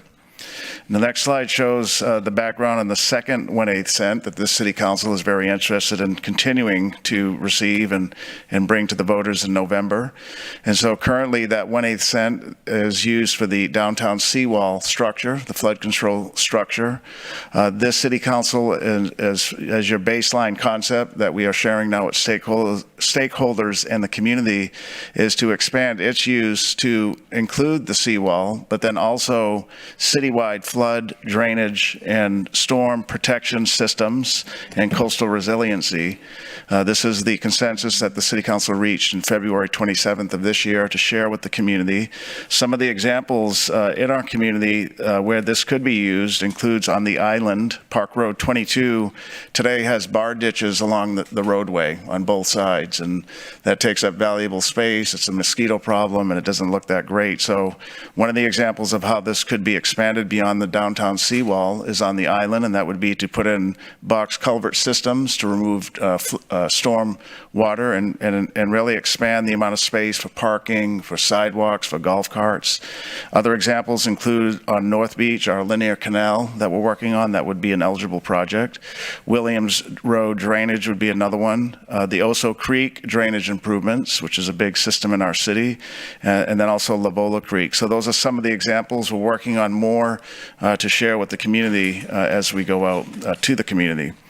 And so the City Council also on the next slide did reach consensus back in February, which is that the City Council said, let's reauthorize both 1/8 cents for a 25-year term to have a term limit on them, and that would be the 25-year would allow for debt issuing debt if we chose to, if the City Council chose to do some of the more expansive projects. So the primary reason for today is just to remind the City Council and the community on our timeline. You can see there's some background work that took place late last year. February 27th was when City Council had a meeting, an open meeting at City Council, and came up with the baseline concepts. The key thing for today is through the months of April and May, as we promised and as the council demanded, we will be meeting with community partners, stakeholders, and then in May we'll be meeting with the community at large. And so we have 5 community meetings already scheduled, and in May we will be opening for the whole month a community survey that will get input on these 2 baseline concepts that the City Council has endorsed in their February meeting. And then in June, the staff will come to City Council and bring everything together. And we're going to say this is what Council initially had as a baseline concept. This is what some of the major stakeholders said. This is what the community said. And ultimately, City Council would reach consensus on a referendum that would be placed in the ballot. That election and the referendum would be approved in August, and then the election would be on November 5th.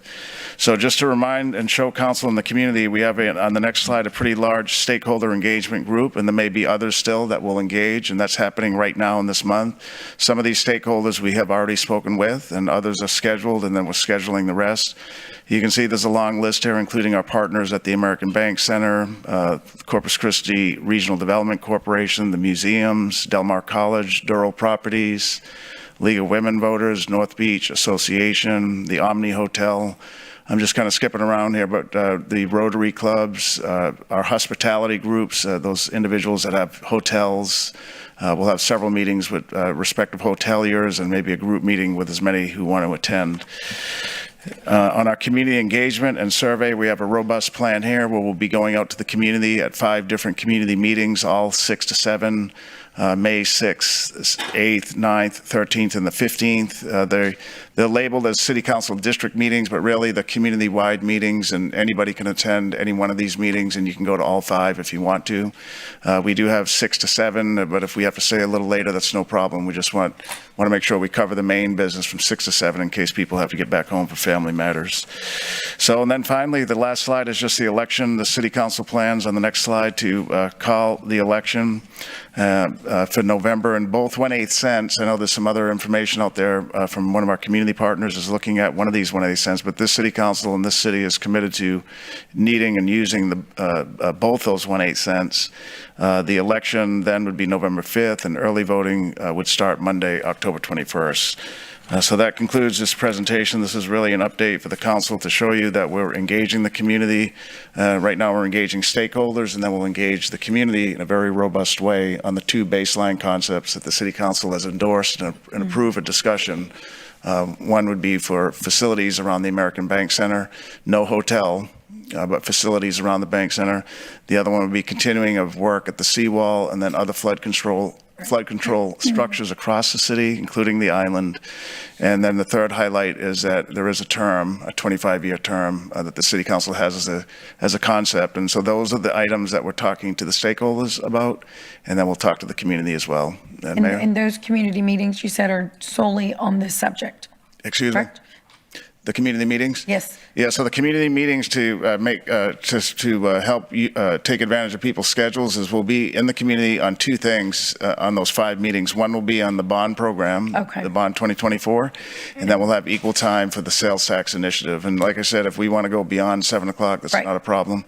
But rather than having the community come out twice, and we know what people are busy, we'll be there with lead teams from the city and get engagement from both on both topics with the community. Okay. Councilman Presley. Thank you, Mayor. Peter, a couple of things. I read through this, and it's my understanding this is also going to be presented to the our Marina Board this afternoon, I think. I think it was yesterday. Was it yesterday? Okay. Yesterday. I knew it was. Yes, sir.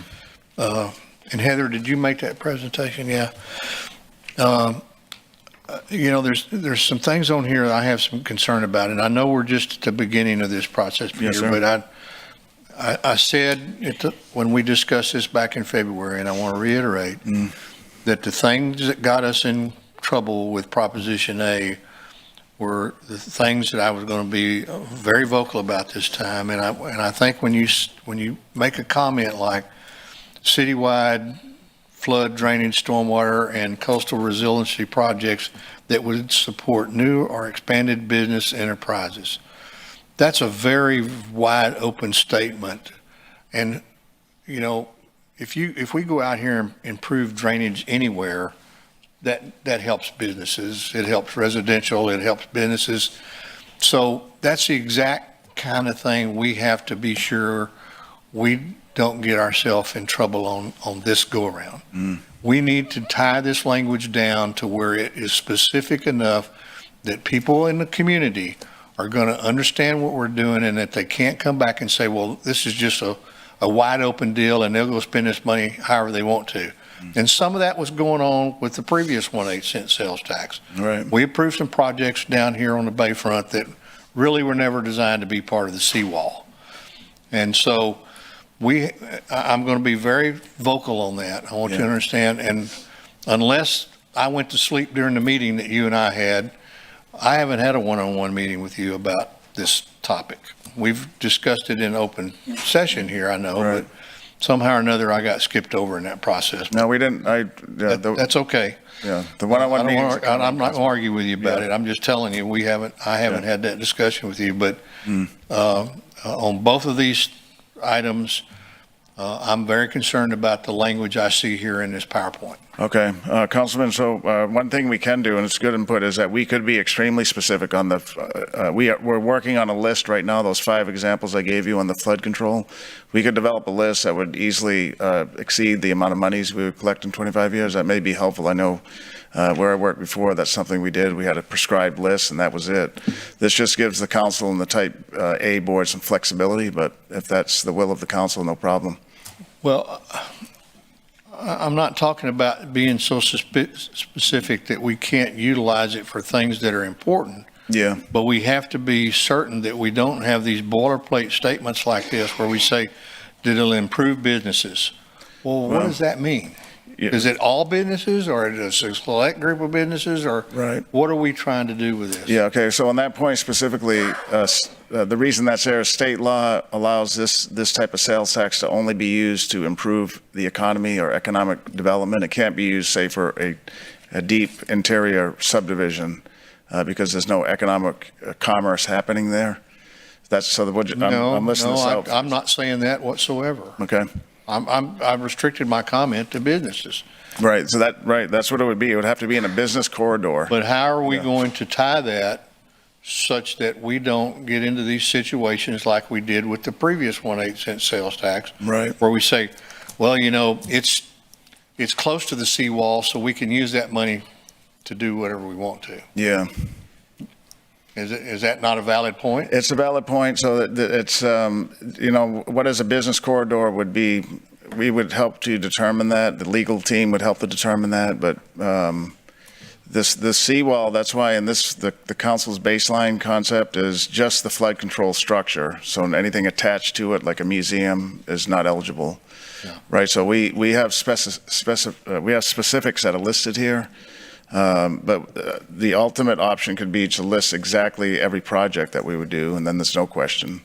Well, yeah, we can decide on a go-forward basis the best policy for that. Yeah, I'm just expressing my concerns on this. Right. And also, I have a little concern with respect to the 1/8 cent sales tax that's going to be devoted to the ABC complex and all of the. And on a go-forward basis, if that's done, and I think that's important. Yeah. And I support that. I think we ought to name those facilities down there. For example, I went over to the ribbon cutting for the new presentation that the Science Museum put together. Right.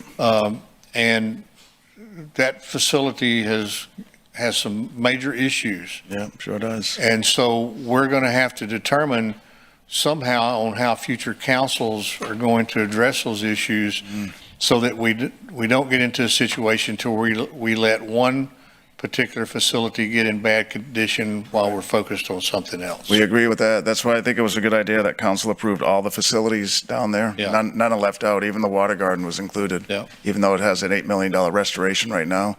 But in the future, it may need some upkeep in the next 25 years. So every building that's city-owned is there and would equally benefit from this tax. Yeah, and the comment here where we would add, let me find it, I'm sorry.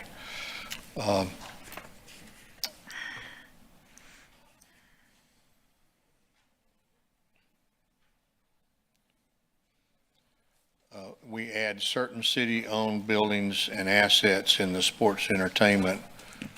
So it's those kind of words that, get us in trouble. So, It's right. Anyway. I mean, you could delete that and it would still, the points are there. It's these 3 museums, the Harbor Playhouse, the Water Garden, and the American Bank Center. And we ought to say that. Okay, we can. And I said that during the Proposition A discussion. Yes, sir. No problem. In fact, We'll delete it when we go. The people who didn't support that played my video on their Facebook page 8 million times saying that very statement. Okay. Yes, sir. Thank you, Councilman. Okay, Councilman Roy.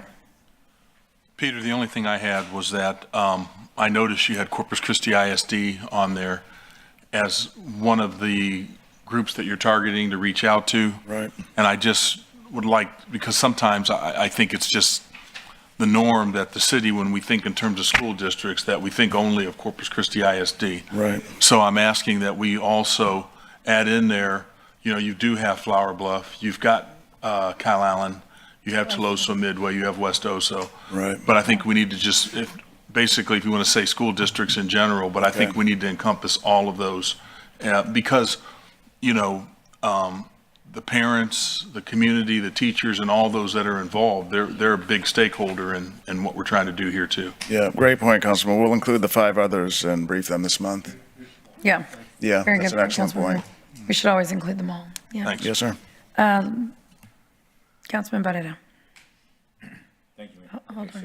You press me, right? Yeah. All right. I think that's where the mix-up is that we press the button. It is. Okay, go ahead. Yeah, Peter, I would thank you for giving us this list. I mean, I'm looking also along the lines of the other school district. The Northwest Business Association isn't on here either.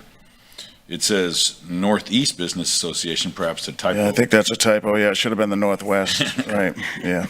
Yeah, you know, just some of those natures. You know, I'm curious. My initials are RGB. Is that RGB Hospitality? Who's that? That's Raju and Ajit. Oh, okay. Yeah, Raju, Baguette, and Ajit David. I got that. Yes, I got sir. that. So I guess that's the other thing, you know. Part of this that we did is that we let a minority, you know, there was a lot of reasons why this failed.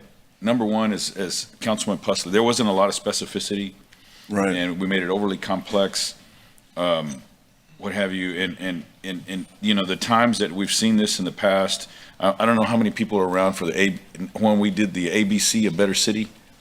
And that was, it was decades ago, and it was very complex, and it failed miserably. And then we changed basically to some specificity. Yeah. The same thing happened, I think, at one time when the causeway was proposed by the county to do those improvements. And it was the same thing. The Commissioners Court at that time put everything into it. There wasn't a lot of specificity, and you had, that was that perception, just to echo Councilman Pusley's comments, is that, and as one of the individuals is at the forefront that was put forward to try and comment on what we were trying to accomplish. Right.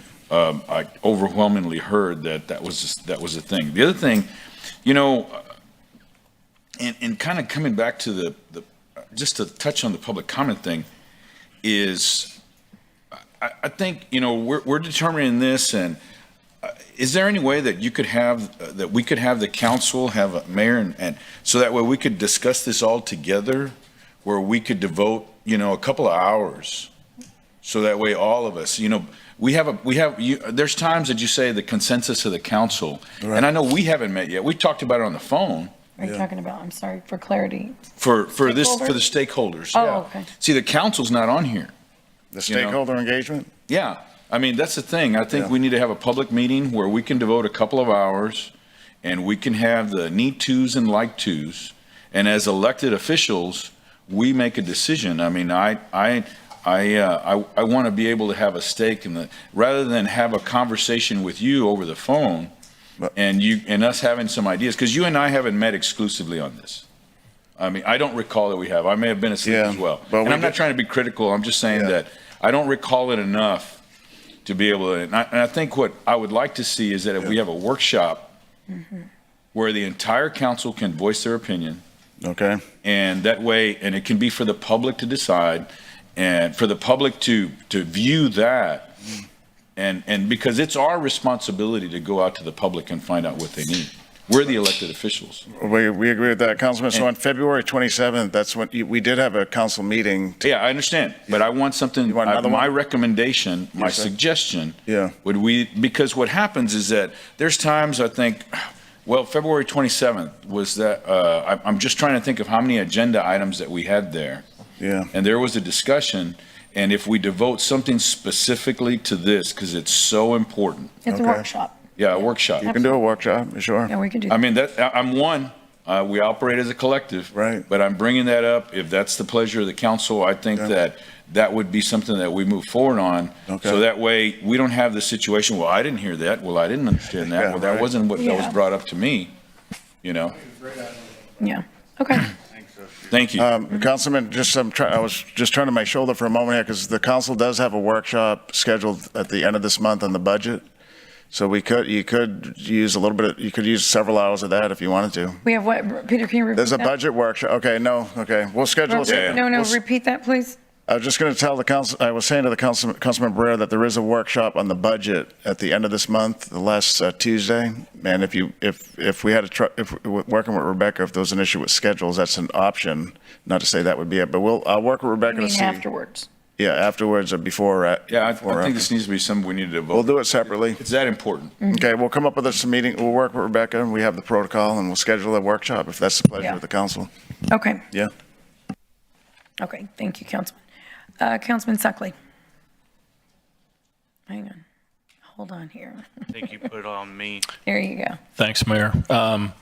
With respect to many of the comments that have been said, you know, the walking the tightrope between specificity and trying to keep it vague enough so the community, I think, understands that this can be far-reaching for all areas of the community.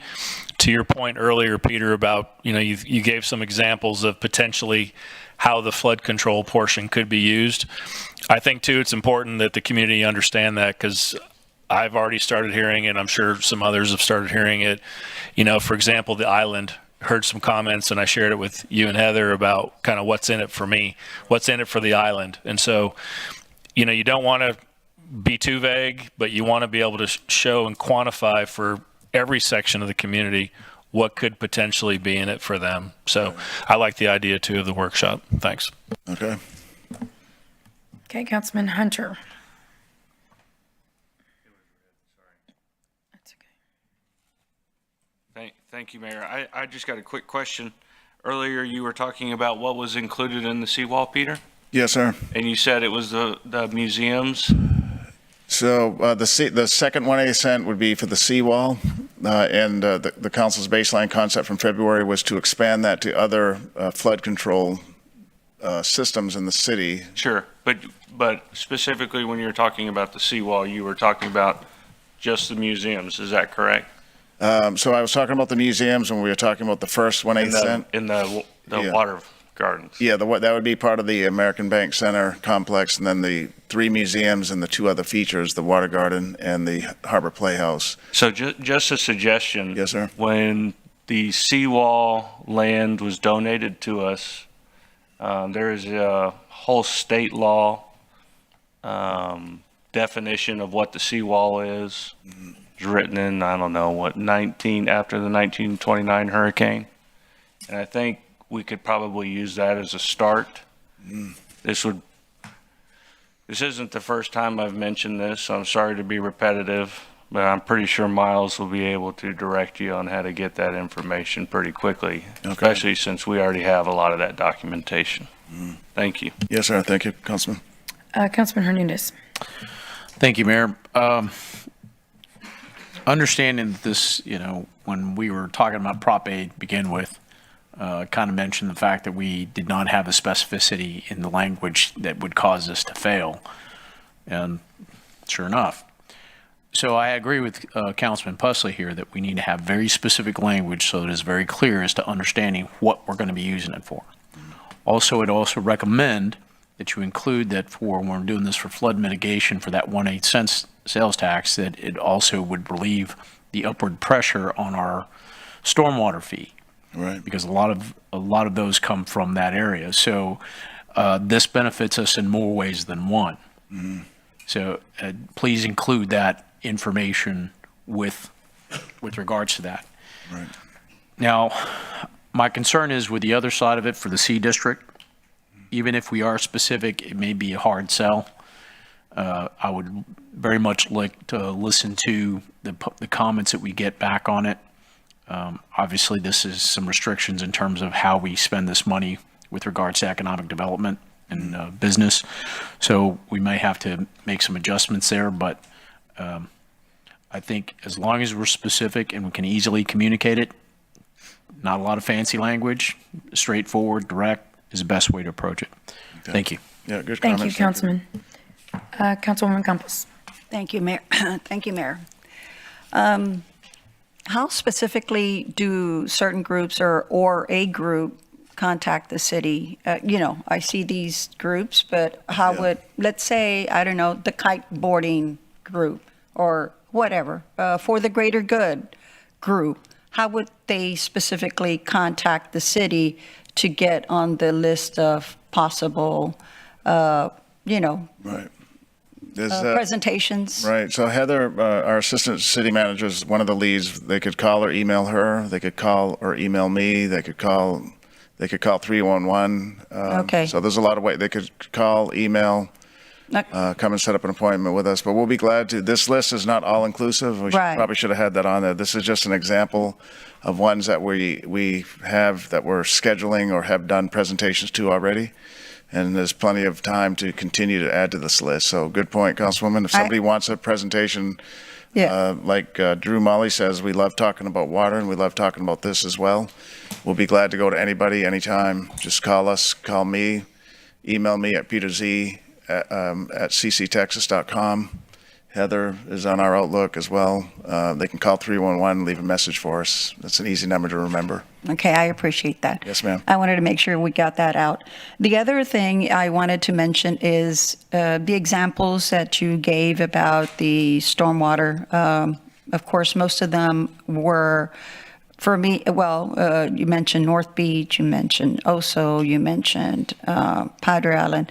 But again, I think it comes back to language. If we were to just say it would only be, the stormwater would only be applied to, let's say, arterial, because most residents, right? Arterial or collector streets. Collector streets would be considered business or not, or what? If there's a business if there's some business corridor, if there's businesses there, yeah.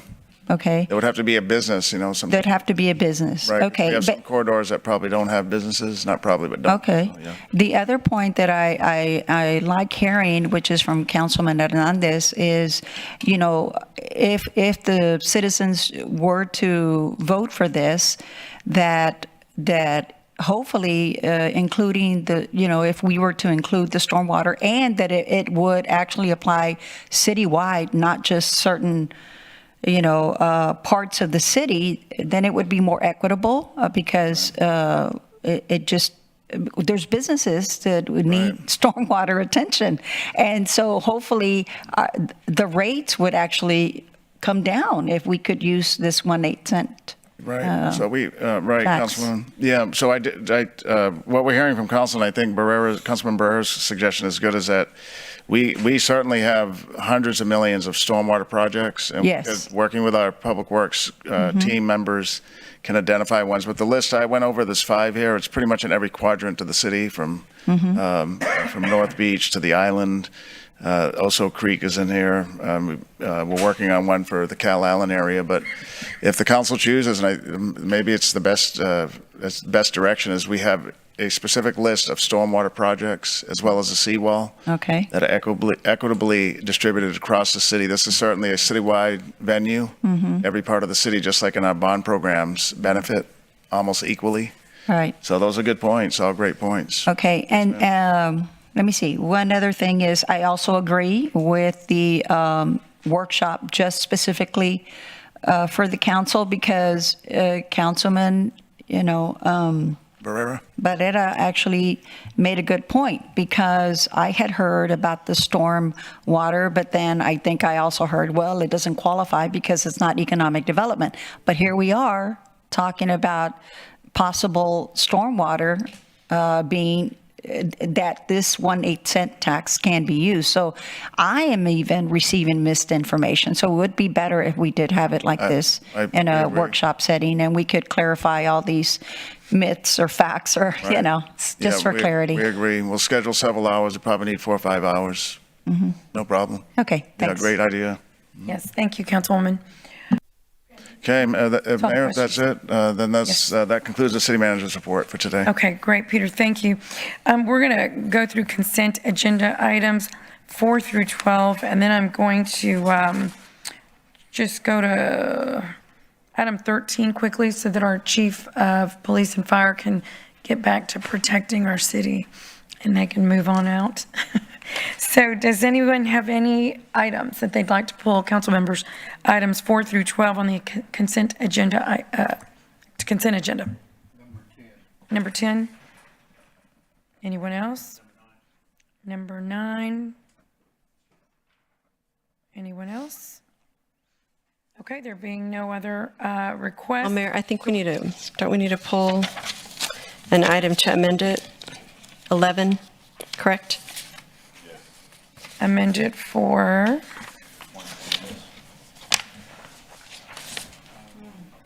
oh, I didn't know about that. Well, I see that now, but we have lots of paper that are, go ahead. Who I thought the is city, amending this? okay. Anything about that? What are you talking about? I don't either. So we were advised that there's 2 amendments to the resolution related to the foreign trade zone. Heather, when was We're this? not aware, who told you, we're not aware of that, Rebecca, sorry. No. Sorry, No, the we attorney. see the handout, but this was not We're in related to charge. my office. Nobody's advised me of anything on number 11. Okay, I know my Mike- apologies. We were told by the attorney, What attorney? Jackie Bazan. Who? Our city attorneys? Yes, she's one of our city attorneys. It's mentioned 200 million, but it should have been 2 million. Yeah, Randy, we don't know anything about this, so maybe, do we pull the item and bring it back? I mean, you guys need to call us. We don't, nobody's, We had Nobody got had- with the attorney who had put it together, city manager. Correct. Jackie, and then she I got don't know anything about it. Yes. city secretary. Okay. Yes, so well, we no, knew, no, I just didn't know the manager didn't know about it. Yeah, I didn't know about it either. So really, the Yeah. communication is very important that the council know about it before We're- there's yeah, a, we know nothing about We it. were told it was going to be handed out prior and all that. I don't know who told you that. okay. Or was it me? So what is the amendment, since you're there, It was a Randy? typo, Mayor. In the whereas, it said investing 200 million, and it needed to be 2 million to reference the memo, because the memo talks about in the background and findings, it talks about 1.5 to $2 million. Is that the only change? And then in the second whereas, there's not doing any mining there, so it was striking that. And that was it. It was just taking that one word out of the second whereas in the resolution. Okay. I I'm going to let my, I Peter, don't even have I a haven't copy heard of of it, it. but that's fine. If- you I don't guess- have a copy of it? No, we don't have a copy of it, Randy. All right, so here's what we're going to do. We're Mike, help going us and email us one. we're going to put that one on hold. It's Away. pulled anyway, and we'll get back, because I think, Miles, y'all need to figure this out. Yeah, we haven't heard anything about that. I have Well, no I know that's problem taking it established, on. but, well, now we have this, so let's get up to date with that. Y'all don't even have a copy of it. We'll get back to this item. So let's see, that was item number, we're pulling it. So we're Item pulling number item 13. number 11. Oh, okay, so we're just doing 9, 10, and 11? Yes. Yes, ma'am, okay. So, okay, is there anyone in the we'll get right back with you, Randy. Is there anyone in the public that would like to pull an item? 11. Numbers 4 through 12. Okay, there being no one, I'm going to go ahead and entertain a motion to approve the consent agenda with the exception of items pulled, numbers 10, number 9, and number 11. So moved. Okay, we have a motion, we have a second. All in well, no, Okay. don't. Ready? Please vote.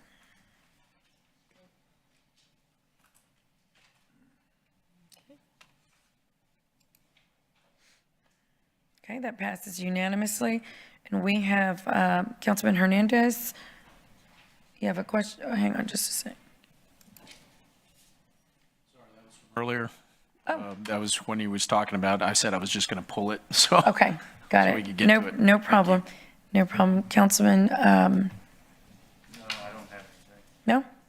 Okay, Everett Roy, do you have something? No? All y'all are on, okay. It was the full 9. Got it. No problem. Okay, so that passed unanimously.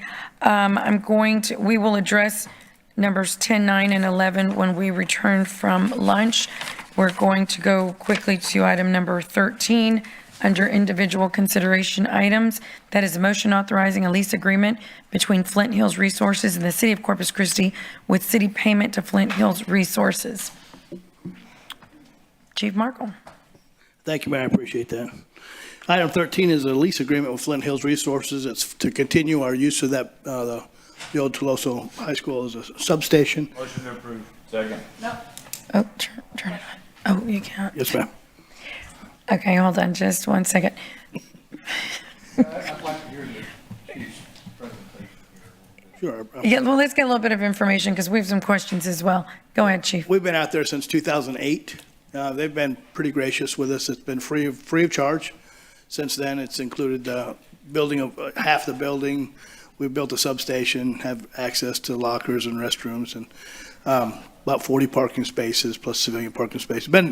It's been a good deal. They recently, about a year ago, actually expressed their intent to sell that building. I had a meeting with them, Pat and I. We went out there and met with them and asked them to let us stay there for a little longer until we could build this northwest substation that's on that we're proposing. So they've agreed to do so, but we will have to go and enter into a lease with the rent space. Commercial rent space, we're paying about $1.47 under this lease. I don't think that's terrible. Looking around, includes improvements and parking lot maintenance and building and all those things. And they're paying the taxes and all that. So I ask you to accept this lease. It keeps us stable for a while. It's very difficult to move an entire district police force. It's a large move. A lot of technical aspects would have to be challenged and overcome to move out of there, fiber and all those things. So, Chief, I'm sorry to interrupt you. Go ahead. No, go ahead. I'm just, so we're presenting this lease to enter until about 2008 with a one-year extension if we choose. Hopefully that'll get us to a new substation. 2028, I apologize. Okay, it was like 2008. 2008, that's when we first went in. That's when you went in. So you've been there since 2008. That's correct. And so they decided we're going to begin paying the $5,000 a month? Correct. Was there a reason or negotiations on partnership of maybe something a little less for y'all or not? Well, actually, that is the result of negotiations. It was about twice that when they first started. Really? Our intent was to get rid of the building, move us out. Oh. Well, I mean, again, we've lived there free of charge since 2008. So we've enjoyed a long run of graciousness as far as that building is concerned. So and this dollar amount for square foot for lease space is not unheard of. And the building's in good condition. Quite frankly, moving a district substation again is no easy task. Right. Is it in good condition, the building? It's in good condition. They've taken care of us, and during storms and things, they've propped up generators, and they do their part. Okay. Councilwoman Campos? Thank you. Thank you for doing the actual presentation, because I was so, I couldn't believe after 2008 and now they want to start charging, but now revelation is because they were intending of selling the property. So that's the reason, but they couldn't extend just another year for us? I mean, they've been good so far. We need several years. Is it several years that we're going to need? Yeah, we're first building our Deep South substation, and then the next one on the list. Remember, this bond, 22 bond, provided for land acquisition and design of a substation in Northwest Territory. That will go in West Guth Park, but that's not, the building of that is not until the 24 bonds, I hope, which will probably be in 25, 26. So hopefully this gets us there. Well, it's just a little troublesome. It's sad. We always say, we have our neighbors, our industry neighbors, here we are, that they're coming around and asking for this after all this time for rent. And then they, of course, they've been in the news that they're challenging their water rates. It's just, I hope Flint Hills is listening. So I understand. This does precede that whole challenge. Bode well. This goes back over a year. Mm-hmm. Yeah, it just doesn't bode well. So thank you, though, for the explanation. We've been there since 2008, so it's not. Okay. Councilman Klein. Thank you, Mayor. Thanks, Chief. This looks like a very good project. Unfortunately, because of the current relationship between the City of Corpus Christi and Flint Hills Resources, I'm going to vote against it. Until we get that cleared up, I'm talking specifically about the water rates issue, until that gets cleared up, because they've challenged that now with the PUC, with the PUC, I think that I don't want to do business with Flint Hills Resources anymore. Sorry about that. I think your project is a very good one, worthwhile. Thank you. Understood. Thank you, Councilman. Councilman Pusley. Thank you, Mayor. Did they ever indicate to you what they might ask for it if they wanted to sell the building? No, I wouldn't be in a position to negotiate top price for a building, but okay. It is a large space, Councilman. I'd hate to buy just a big empty building and then try to find something to do with it. That's trying to get out of that. Well, they were going to sell the whole complex there. Correct, yeah. Toloso Midway gave to them. Correct. Yeah. The whole high school. Yeah. They're not going to sell it though, right? I mean, the lease will be. They're not going to sell it. No, Yeah. no, we negotiated a lease, so we can Right, stay in so the there. buildings, they're not selling the buildings. So if we but stay they're till charging- 2028, that's about $240,000 total investment. And I'm sorry, I should have pointed out that we'll use drug funds to pay for the Okay. lease space. Oh, It won't okay. come out of general fund. Okay. Will we use drug funds to pay for Right. that lease space? Oh, that's nice. Well, heck yeah. Yeah. Go for it. We'll make the bad guys Yeah. pay for our space. There you go. Okay, that's all I have. Thank you. Okay, any other questions, comments? I Council- hear from you. Hold on. Go ahead. You know, I just want to, I know right now, of course, I know I get accused of siding with industry all the time, but the campus is, and it's easily can be appraised at over $1 million. More than that, over in the millions, I would think.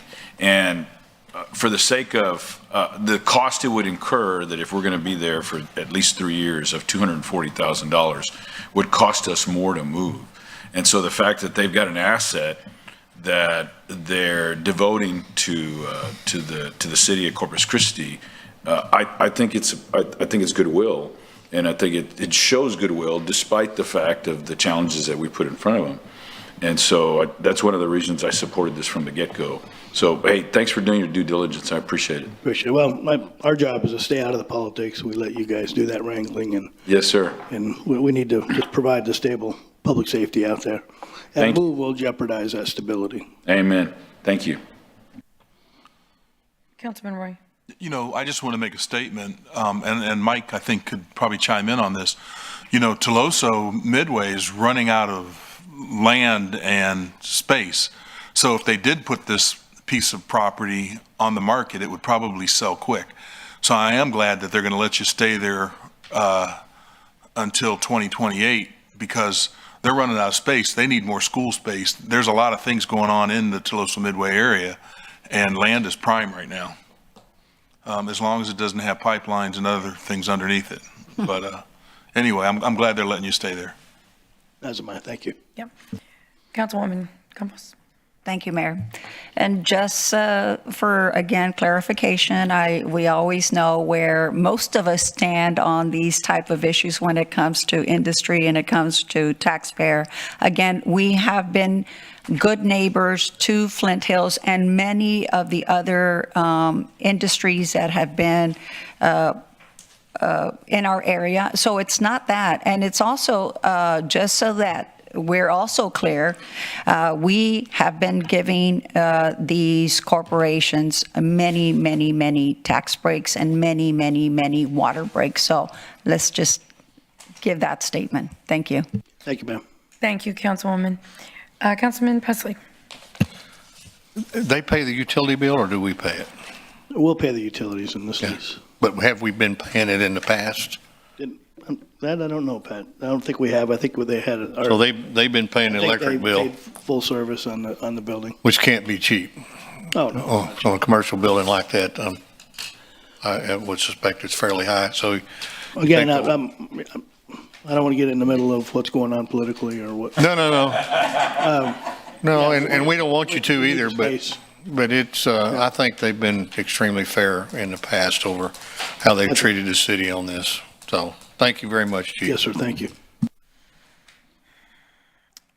Councilman Suckley. Hang on. Don't thank me yet.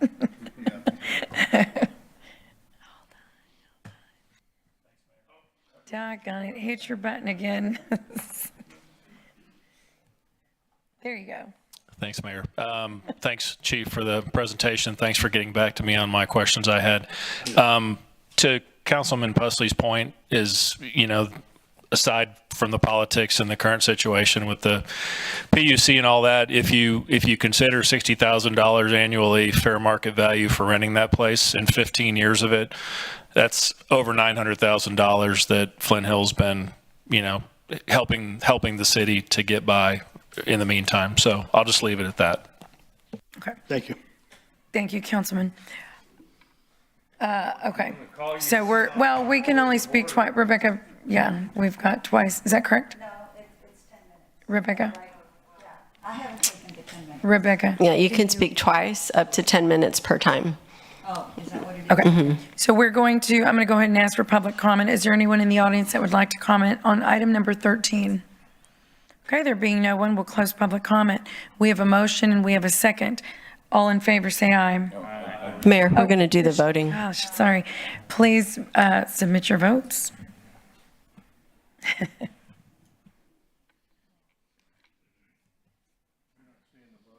Okay, so that's 7-2 vote. The motion carries. Thank you, Chief Markle. Thank you. Thank you Yes. very much. So at this time, and again, just to kind of go over the items pulled were items number 10, number 9, and number 11.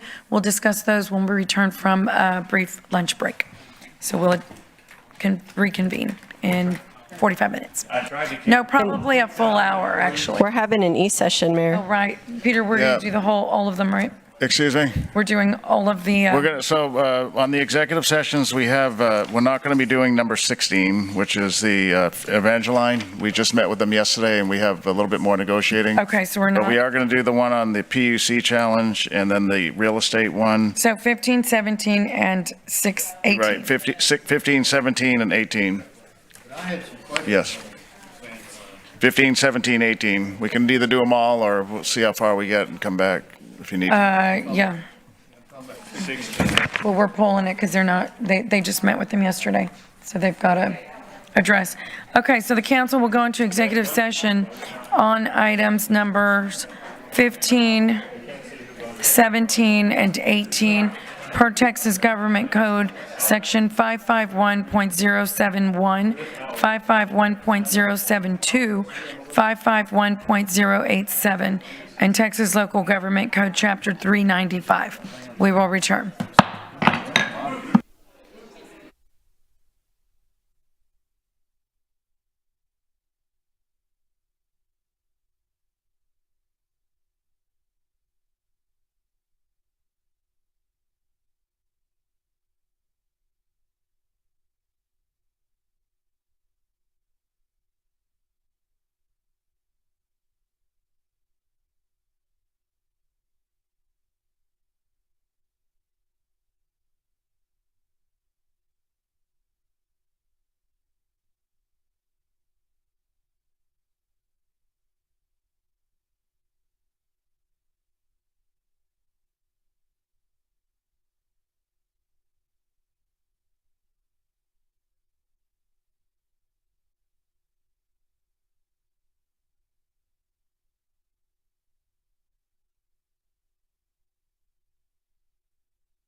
This is what's going on the TriCast.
Test.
Okay, we're going to call this meeting back to order, and does anyone have any action to take?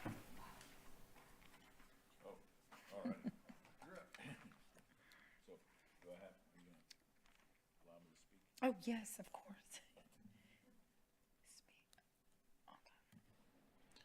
Mayor, I'd like to make a motion that we authorize the execution of all documents necessary to purchase property at and adjacent to 4909 Custorus Road and 3115 McCardle Road and settle eminent domain proceedings for said properties, including City of Corpus Christi, Texas versus Michelle Ifrigan LLC, and obtain all interest therein in an amount not to exceed $700,000.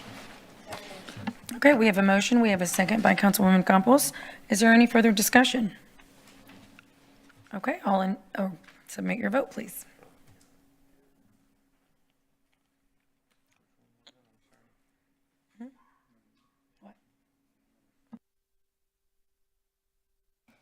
It's number 18.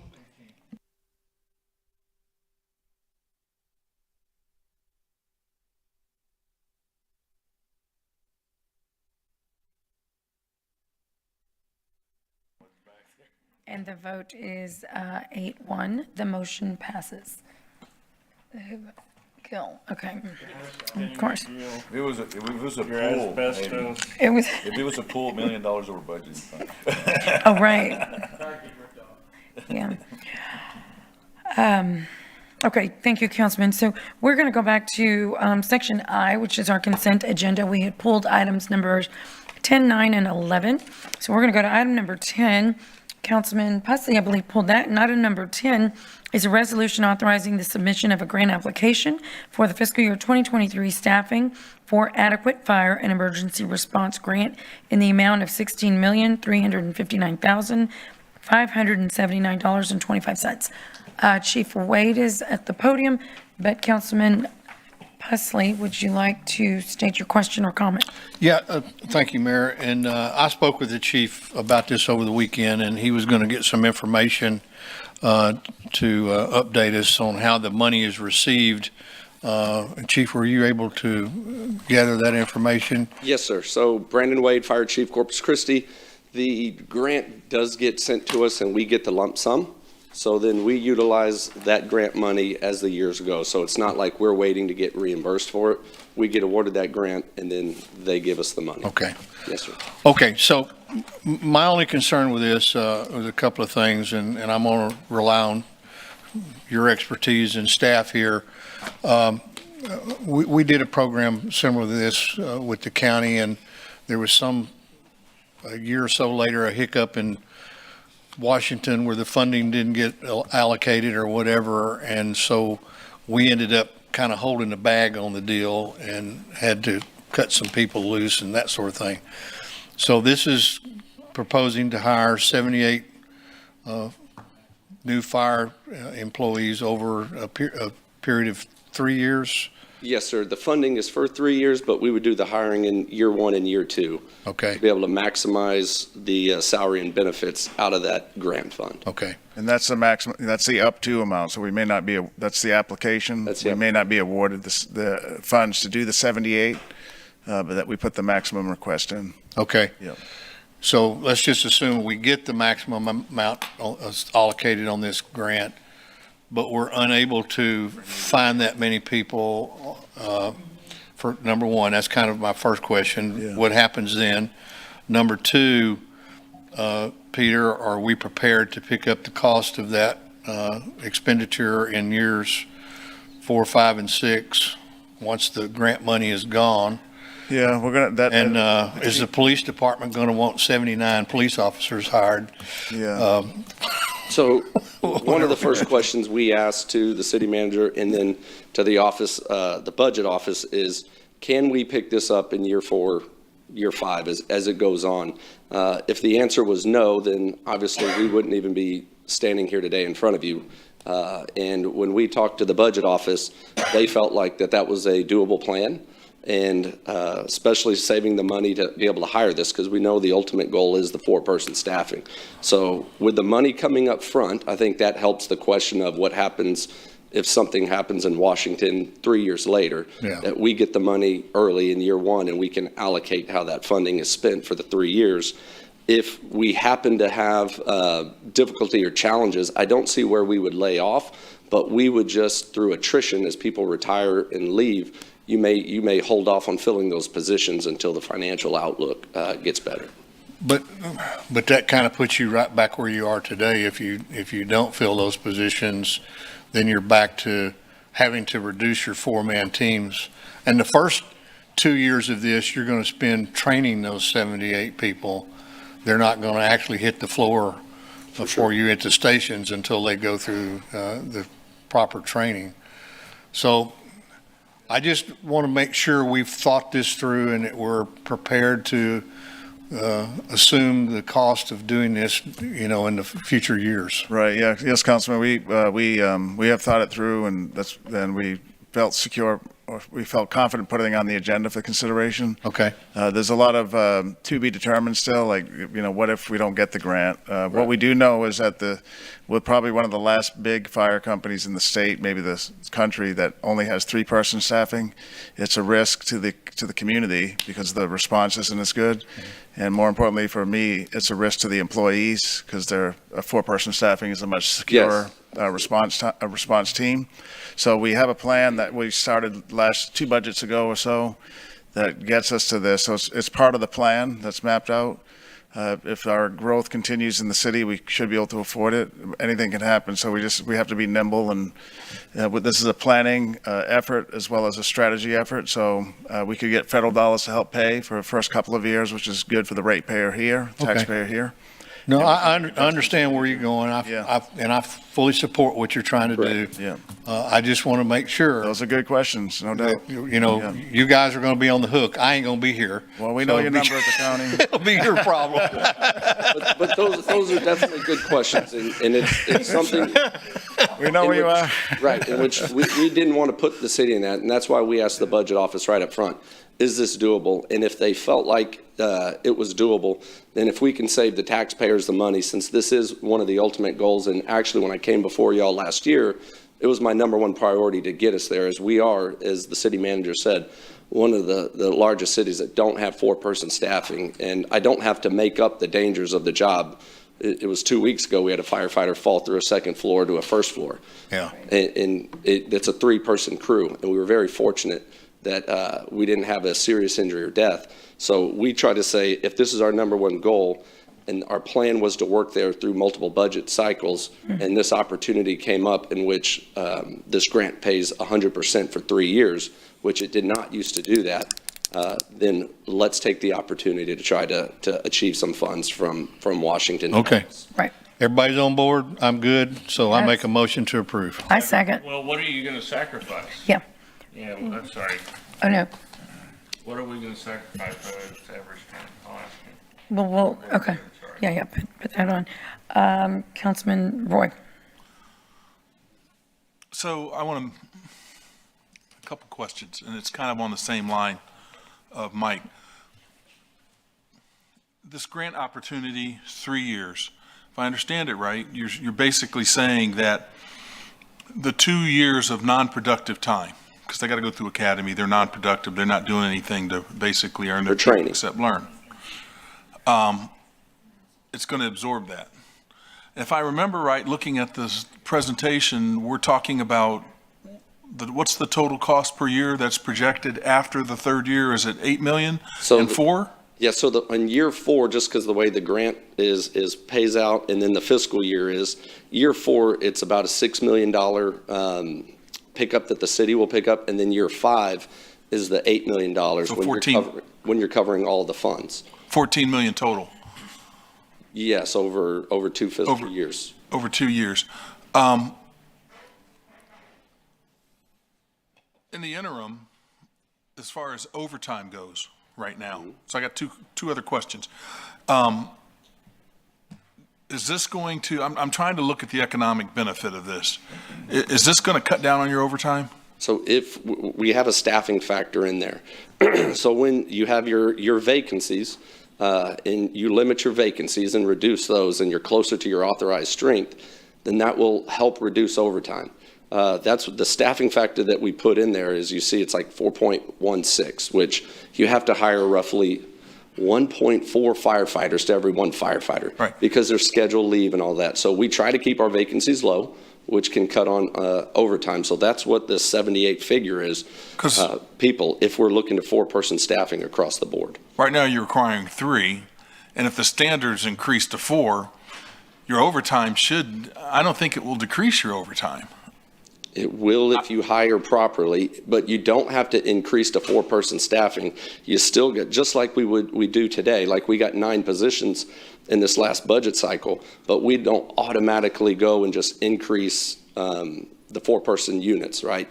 Just because we got it in the budget, those cadets hadn't graduated yet from their training to where we can say, put more people on the fire truck. So if you hire in year 1, say, if the plan is to hire 40 new positions, as they go through training and they go to, they graduate in year, I think it's June of 25, then you increase your staffing because you now put the people out there. So you don't incur the extra overtime in the field because you hadn't put the employees yet in the field. On average, right now, how many firefighters are retiring or are you losing to attrition? Attrition is about 20 a year. 20 a year. About 20 a year. That's so over the 5 years. You're chasing that rabbit per se. If you bring 76 on, you're going to lose 20. You're down to 56. And I know that we looked at before a program in which if there's firefighters that are outside the area that want to come in and work, didn't we make that process a little bit easier? So if they go through the current process right now and you have your certifications, paramedic and firefighter, you get fast tracked. It's a shorter academy. We kind of bring you up to our protocols, how CCFD does it, and then you can be out on the trucks. And correct me if I'm wrong, about 14 weeks, roughly, it's about 14 weeks we can put pre-certified paramedics and firefighters. So if they come in with some level of certifications, we can fast track them a little bit. And one last question. In your experience with this 3-year grant program, after the end of the 3 years, what's the probability? Have you ever seen anybody then apply for another 3 years? Or is it a one-time deal? I haven't. This grant usually is, we got this grant back in 2013. Many departments get this grant to achieve what we're trying to get. They try to get to that national standard of 4 persons across all their fire apparatus. So usually once somebody gets this and gets to the 4-person, the national standard, they've usually accomplished their mission and you don't see them apply for it. There's some other departments, and I believe the case was in 2013, that vacancies were so low, and depending on what the city budget is, they needed assistance just to fill vacancies, and they used it. But many departments, such as last year, Arlington, El Paso, used this same grant, and the funding being 100% for 3 years to help them get to the 4-person staffing like we're looking to do. All right, thank you. Yes, sir. Councilman Hunter. Thank you, Mayor, and thank you, Chief, for being honest. What I'm worried about is 3 years from now, the next council is going to have to go back into the back room and figure out how we're going to have another $9 million shortfall that we're trying to fix. So what are we going to be sacrificing? Is everybody on, do you understand what I'm saying by that? Mm-hmm. Everyone except for Mr. Zanoni? So in other words, what is, what's the So plan? right now, What I'm saying is this. This will be the 20th time that we come up and we say, everything's going to be good. Boom. We're out of money. We need to raise taxes on everybody to fix this. I'll let the budget answer that. Amy Cowley, Assistant Budget Director. So what we would recommend to the council is sort of a phased approach. We would want to appropriate about $2.1 million in recurring funding to purchase one-time items that we know that we're going to need beginning in FY26. And so we would start to build that capacity in FY26. We would add another $2.1 million in FY27. And then by FY28, we would be able to get to that $6 million. FY29, $8 million. So you're okay with taking money out of all the libraries to make this happen? You're okay with taking money out of streets to make this happen? I got to understand that that's what we're doing. Yeah, That's so what's going to happen 3 years from now. which I understand we need the firefighters, but we shouldn't be focusing on not reapplying for this. If you're going to do this, you have to be fighting for it just as hard as you are right now every single year. And I do applaud your efforts going for this and accomplishing it. This is the third time that y'all have accomplished a grant that is tremendous amount of money, and all the other departments should be copying you. But I am surprised I'm going to say this. I'm sounding like Councilman / Mayor McComb back in the day when he would, but I don't want to be compared to him because I know he's not the firefighter's favorite guy. But the point I'm trying to make is we can't come back and say we need $16 million to have another tax increase. So what are we going to sacrifice? Where's the 2.1 million going to come from? Which groups are we ready to take that away from? Because I do think this is good and I think it's needed. It's probably a little too fast to put 78 in 3 years, but so what are we sacrificing? Yeah, so right now our estimation is we don't have to sacrifice anything, but if there's a downturn in the economy, then we don't project that right now, nor do we foresee that might happen. But we think that we can absorb this. In this budget, we added 24 firefighters and everything. We didn't have to cut anything. So right, so this is about 3 times as many, but over 3 years. So it's equivalent to pretty much what we did in this budget. And the council heard about it. There wasn't an approval of the plan necessarily, but the chief laid out a plan to get to 4-person staffing over several years, 5 years. Yeah. And so we're committed to public safety, as are you, Councilman, and as all your colleagues up here are. It's our basics. It's the 2 basic services we provide: police and fire. And so, to your point, if we did have to scale back in other areas, that's why we have budget staff, and the city manager will make recommendations to the council. But the basics come first. That includes police, fire, streets, and then the rest we review. Every year, no matter how good your revenues are, it's a choice of what do we do for the community. I really It's appreciate no different. the second half of Yes, your sir. answer. Yes, sir. First half, it's just another dog and pony show. Well, in part of this, just a reminder, as we're saying, this is just to apply. Sure, and I get all that. this is to apply. There's 100 apartments across the country that are applying and have needs as well. So this is just get us to apply. You still have to be awarded. You still have to accept it. But just want to do a reminder as my number one priority is to put 4 people on fire trucks for the safety of our citizens and our firefighters. Right. I'm going to be asking every year, and there's a cost even if we add every year, and over time that compounds on itself. By year 4, we may have been spending $7.5 million just of our own money and only be at 48 firefighters. So that's where, if we can save some money and this grant can provide that, that's where we're coming to see if we can apply in budget. Kind of said they thought it looked good and the city manager supported us, so that's why I'm here today. They only offer this Okay. The grant. They do it every year. So if we didn't get it this year, we would be able to apply next year. And if you didn't, so they usually open it every year, and then you're just competing with departments. You know.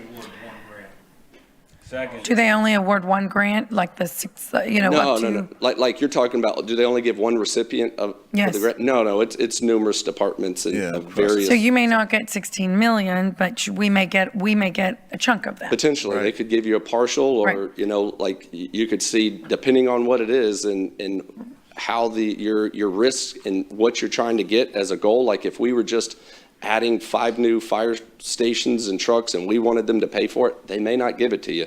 But if you say a city of our size with the threats and the risks that are here and the population, and we don't have 4-person staffing, they may see that and say, we need to help. I imagine that's, the various reasons El Paso and Arlington received the SAFER Award last year. Right. So just based on the application and your profile. Yeah. Okay. Councilwoman, are you done? Yeah, I guess. I seconded it, so. Okay. Councilwoman Campos. Yes, thank you, Mayor. We had a conversation about this, and I just wanted to just inform the public as to also the cost, or not the cost, but what it is that the firefighters payment is. I mean, for this type of job. Did Yeah. you find out what it? Correct. Currently, right now, we're looking at about, for a cadet, just being hired on is around 43,500 as a starting, and while you're going through the training. And then upon them graduating, they move up to about $55,000 a year for a firefighter that just hits the streets. And then there's some other incentives for ad pays that are contractual. And then currently, we're going through a contract right now, so there may be even increased opportunities for, the local community and people in the region to apply here for the fire department. So it is job opportunity as well. Well, the reason that I was asking is because this weekend I attended the Cesar Chavez March, and part of the people that marched were the retired firefighters, and I was actually, letting them know about this agenda item. And one of the things that they mentioned was the retention of the firefighters, that Corpus Christi has an issue with the retention, being that once the training is received, because we're one of the few cities, right, that do the actual training instead of having them pre-certified. So how are we going to secure our investment in our firefighters in the future? Or what is it that we're doing now to make sure that we're compatible with other cities? Yeah, and again, I think this city and the city managers led the way, working with the association on the contract and the improved benefits that this city has given. And then the other side of that is the opportunities that our department is offering to the employees to stay here. Every department currently right now in the state of Texas and across the country are having some level of retention challenges because there's so many various ways that people have decided to earn business on the side.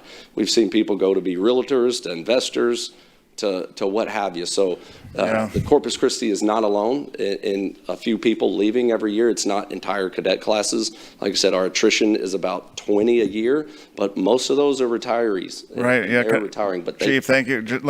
We don't have a retention issue. Okay. Councilwoman, I don't know who told you that, but we don't have a retention issue in fire or police for numerous reasons, and we've done numerous memos to the council on this in the past couple of years. So there's a few that leave, but that's not a retention issue. Okay. And we do have retirement, so most of the vacancies are from long tenured retirements. We're talking 20, 30. Yeah, greater than that. We actually see the city council here longer than I've seen in many departments, 40 years. The city council most recently approved a collective bargaining agreement for the police officers, the Police Officers Association. That was very beneficial to the police officer, but affordable to the taxpayer. Right now, we're negotiating. Michael, the chief negotiator, Rodriguez, is negotiating with the fire union. So we don't have a retention issue. If anything, we have an attraction issue where too many people want to work in both these departments. And I do appreciate this because I thought I had remembered that we did not have a retention issue, but when they brought this up, I thought, okay, you know what? Let me ask Chief Wade about it here publicly to just make sure that the public knows and that, that there will be, because of result of hopefully that we're going to pass this, that there's going to be the possibility, of course, hiring more individuals, and that we don't really have a huge retention issue. No, you always have, it's just highlighted when you have somebody that leaves after 4 years. It always is. The majority of our people that leave, they retire. And like I said, here I have seen people work longer and stay in this organization and contribute to this community for 30 to, we just had, I think, 3 firefighters, 40 plus years. That's incredible. So we have good retention issues. People stay. But just to that, the other statement that I wanted to make was about, I know that we just also raised some of the benefits for the retired firefighters, correct? I'm glad you brought that up because in this budget, the city council approved for the first time in probably decades a increase to the retired firefighter. So the retired firefighter sees a $100 increase per month. That's because they're on a separate system. That's more than most of our employees when it comes to retired payments. That was something we recommended in the budget, and the council did approve that. So it's good news. We don't always get a chance to talk about it. So it's good to highlight that the city council cares about retired firefighters, so much so that you increase their payments monthly from the retirement system. First time in decades that you've done that. I remember that, Yes, so ma'am. thank you for that. Thank you. Are you done, Ms.? I'm done. Thank you, Mayor. Chief, just so that I'm very clear about this, I'm 100% for this. What I'm concerned about is the budget, because 3 years from now, when we don't have the 16 million anymore, if it goes away, no one's going to get rid of their projects. But I can guarantee you, no one's going to get rid of any firefighters. So they have to be prepared to tell the city manager and the budget groups and everybody else what they want to get rid of. That's the point I'm trying to make. I don't like going into the back room and having $9 million catch-up discussions like we just had. So, For sure. that's what I'm trying to get across. Second, Mayor, you asked if I seconded. I'm double second. Okay. Okay. Everyone, please submit your vote.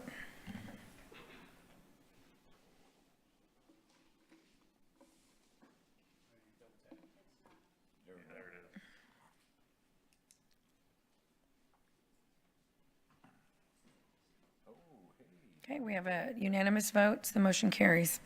The next item pulled was item number 9.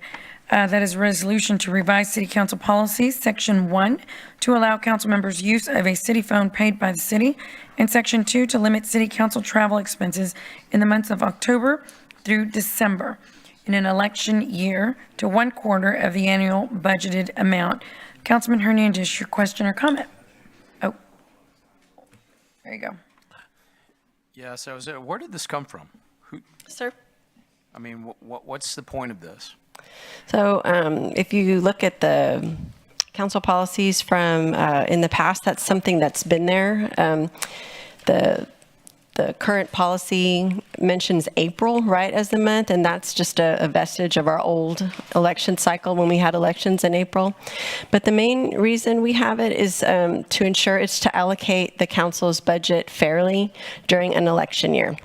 So for the first quarter of the, in an election year, which is October through December, oftentimes the way the city works, we have a runoff, right? So you have an incumbent during serving during that period. So that incumbent does have official duties where they would use the council budget, right? But we just want to make sure that, you know, not knowing what's going to happen in January, that the person coming in, whether it's the incumbent or someone else, would have a fair allocation of the budget from that point. The reason I'm asking is because has this been an issue? Has there been council members? No. Or a mayor that has spent like all their money in like one? No, but we have we've had council members incumbents who have spent money. So it's just a fail-safe. It's something that was in the books before. We're just updating it now to reflect our current fiscal year. It says council members. Does that include the mayor? Because it doesn't say mayor. The first line says, if you look, it says the council will approve a mayor and council travel business-related expense budget annually. So it says mayor and council at the beginning, but then as you the blue line says, right, it just says council member. As you proceed through it, it just says council members. So I mean, the mayor could be in a runoff as well. Correct. Right. So why don't you have council members and mayor, or mayor and council member? We can make that amendment if you want to make it clear, if that's the will of the council. Okay, so No, so I'm assuming that this is already a motion. I'll make the motion to approve, and I'll need a second, then I'll make an amendment on it. Second. So I'll make a motion to amend to include the word mayor and in front of council members shall not spend more than 1/4 of their budget. So right in front of that blue, where the blue starts on section A, so mayor and council members. Include at large. Joking. And there's also, it says newly elected council members will be allocated, so it'd be newly elected mayor and council members? Yes. Just to be consistent? Just to be consistent. Second, sorry. You're looking for a second. Okay. Thank you. Please submit your vote. For the amendment. On the amendment. Voting for the amendment to include all of us.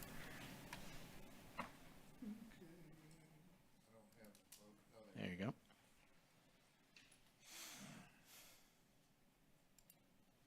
Okay, motion carries unanimously. So now, Gil, you Another wanna- main motion?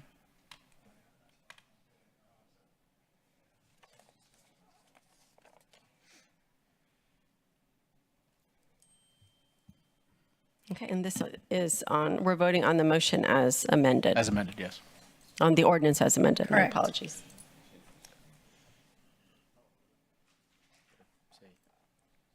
Get a vote. You okay, Ms. Campos? Okay.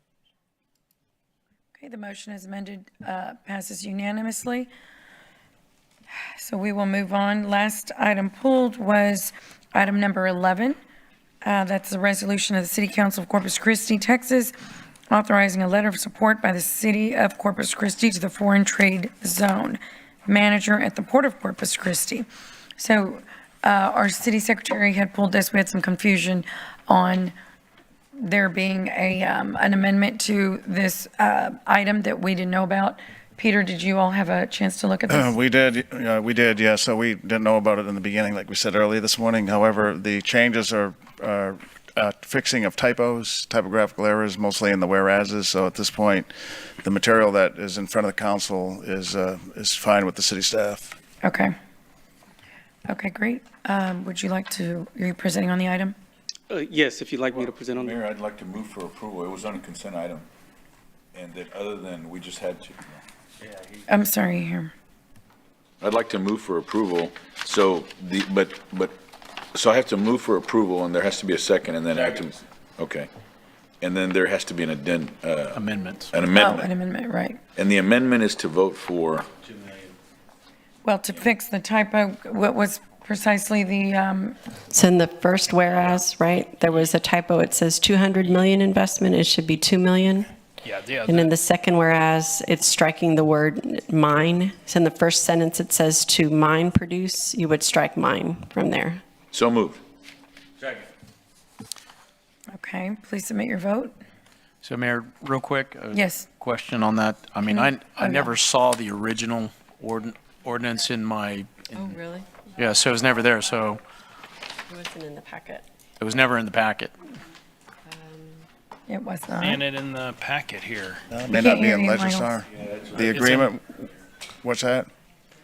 He's saying what y'all were saying earlier. Right, because we never, this is the first time I've actually seen the ordinance. It wasn't never in the packet for us Okay, to. but- Resolution, I see it in Legistar right here. Yeah, it's online. No, the council's probably right, so that it wasn't in the packet, so can we delay the item? Is this time sensitive? Because this thing is, we shouldn't be dealing Yeah. with the council like this, giving them information at the last minute, this thing's not attached. And the It's- EDC has to help us out here, so is this, I heard it was time sensitive. It is time sensitive. Can we did- delay it a we week did and bring talk it back to the next week? Council last week, individually mentioned. That doesn't matter, can we 1.5. delay it a week and vote on it next week? Well, here, hold on. Yeah, are hold we on. able to? I mean, if you have a packet, I mean, it's on Legistar. I mean, I saw it there Friday. I mean, of course, I'm going on, Gil doesn't have it in his. Two council well, members I said mean, they don't I just have go it. on the public's website. You have it? Oh, well, but, Right. I go on the mean, public's website. There is a motion and a second. Yeah. punch- Before Number 11. that can happen, it has to be a vote on that. There's the or someone can rescind. Yeah, but I'm not going to. template, the middle one. It's not there.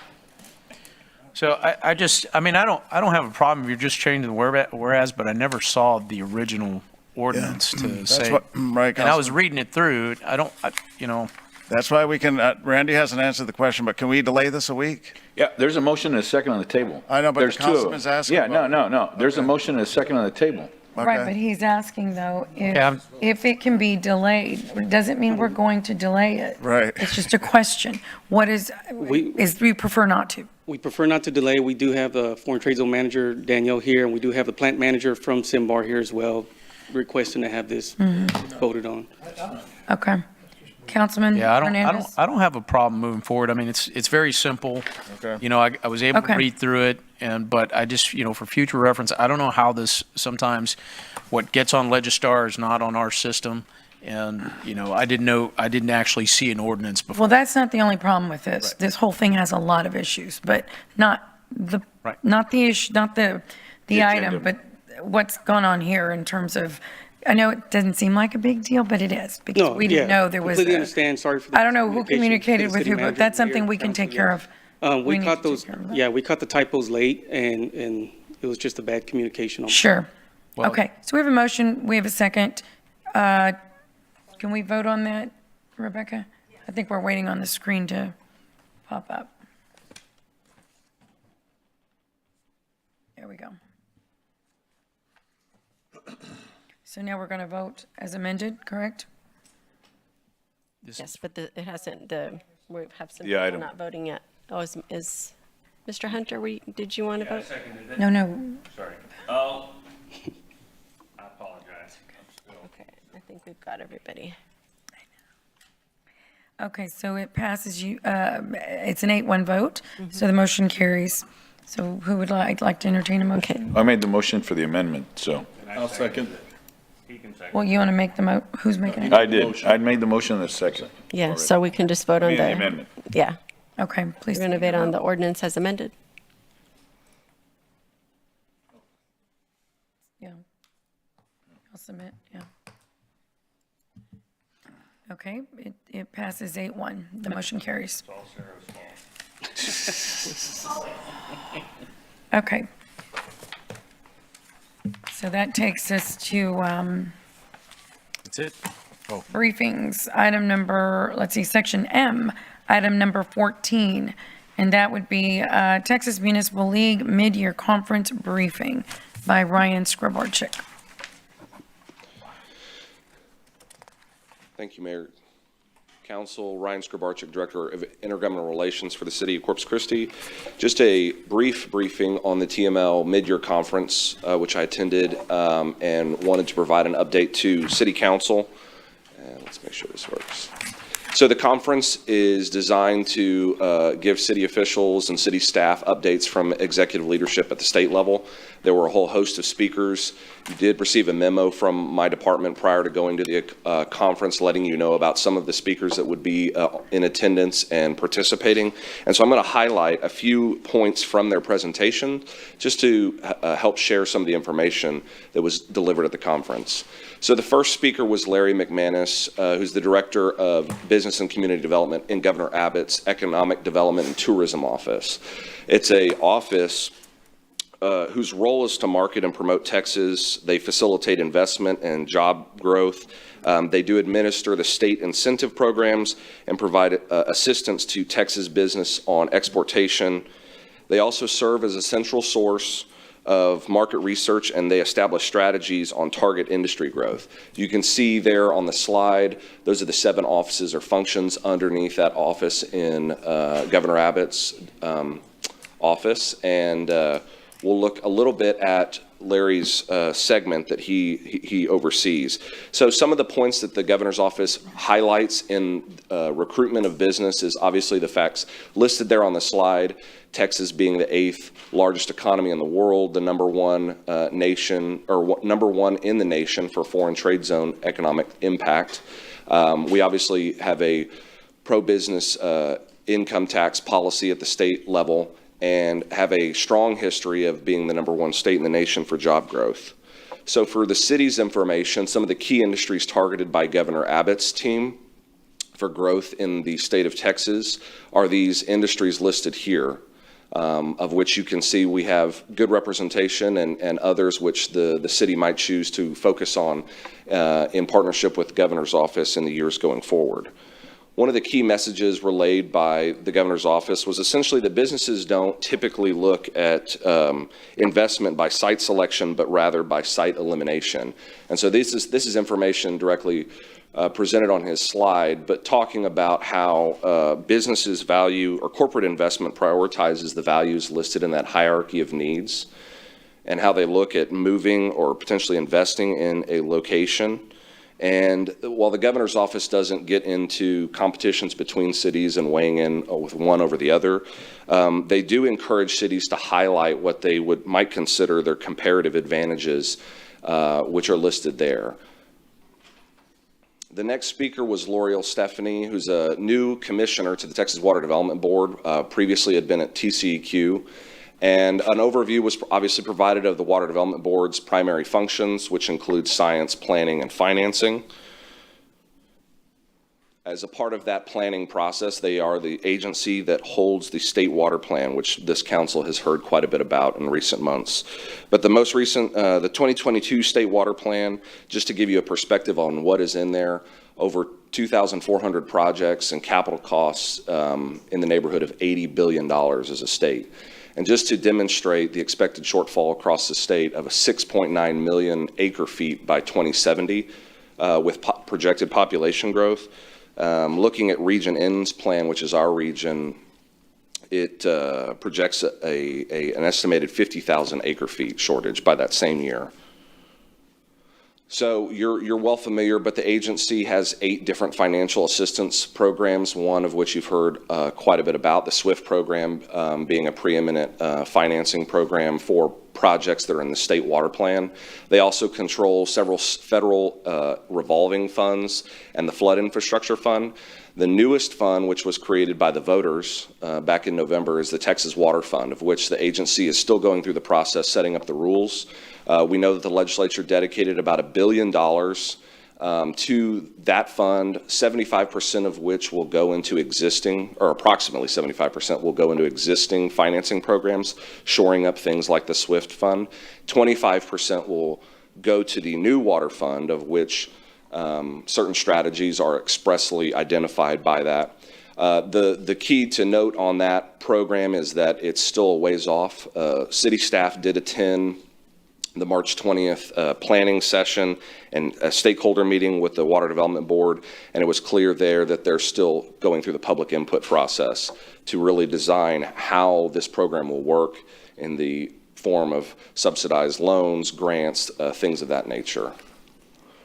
Worth noting, the Texas Water Development Board will conduct their next meeting in Lubbock on April 11th.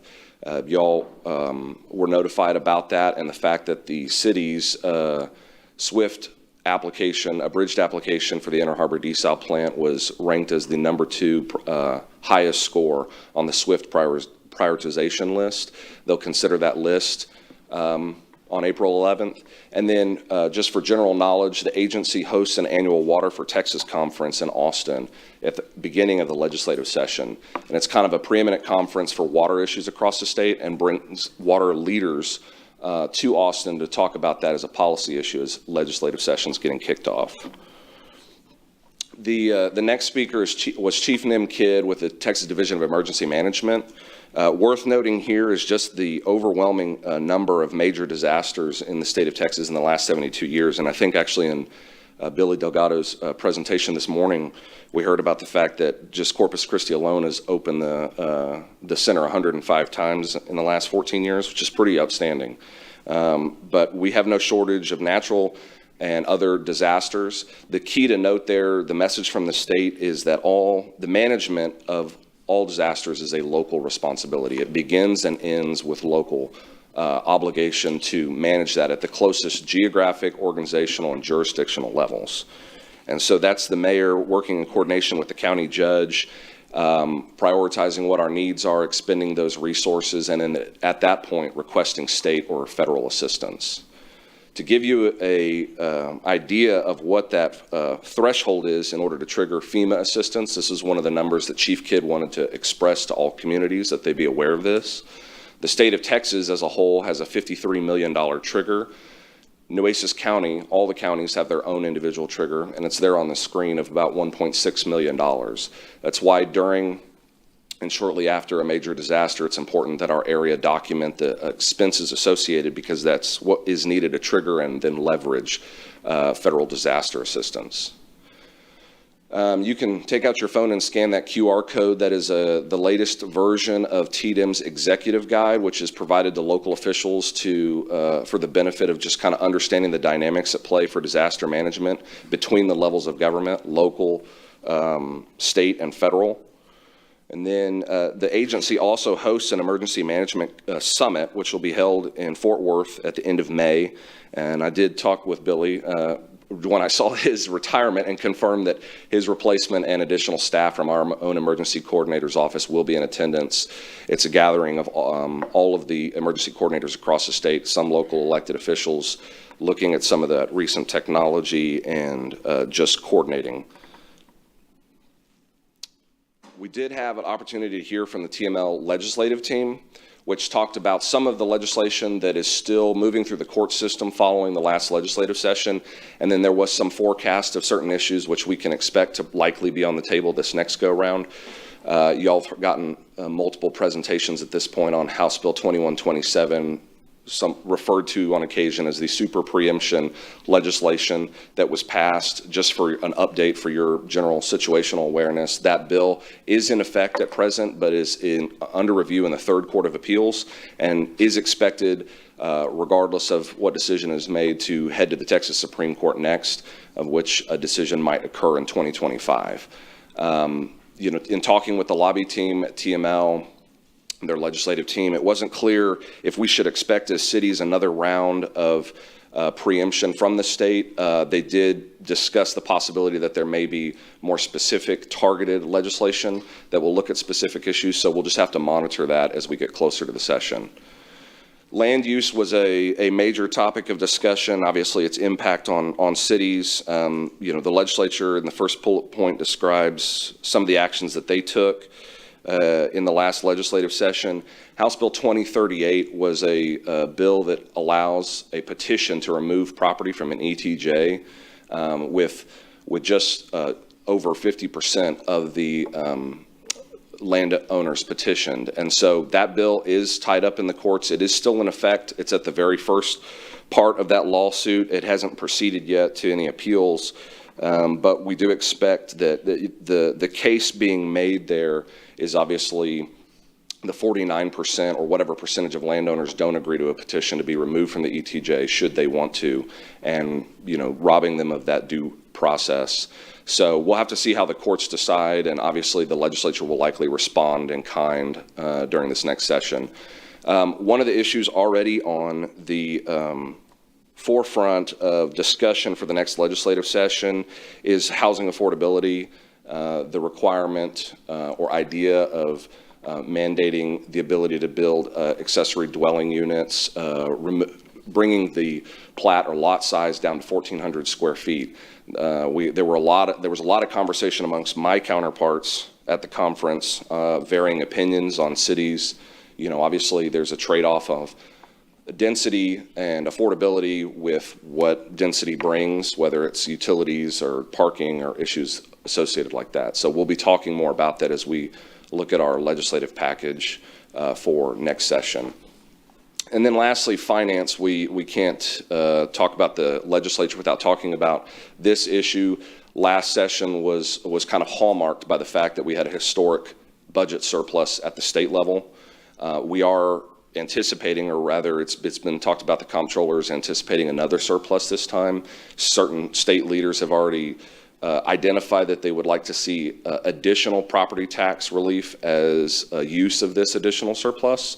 So we'll have to see what other priorities kind of rise to the top and where they fall out in that prioritization. One of the pieces of feedback from the TML team was that there will possibly be a stronger push to eliminate M&O school taxes.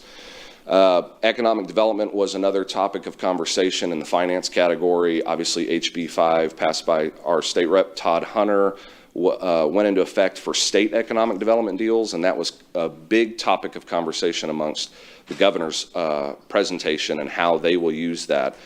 For the city's purposes, the TML team did advise we're likely to expect some recommended changes to 380 agreements and have to contend with what the legislature might propose, whether it's time limitations or notice requirements or public meetings.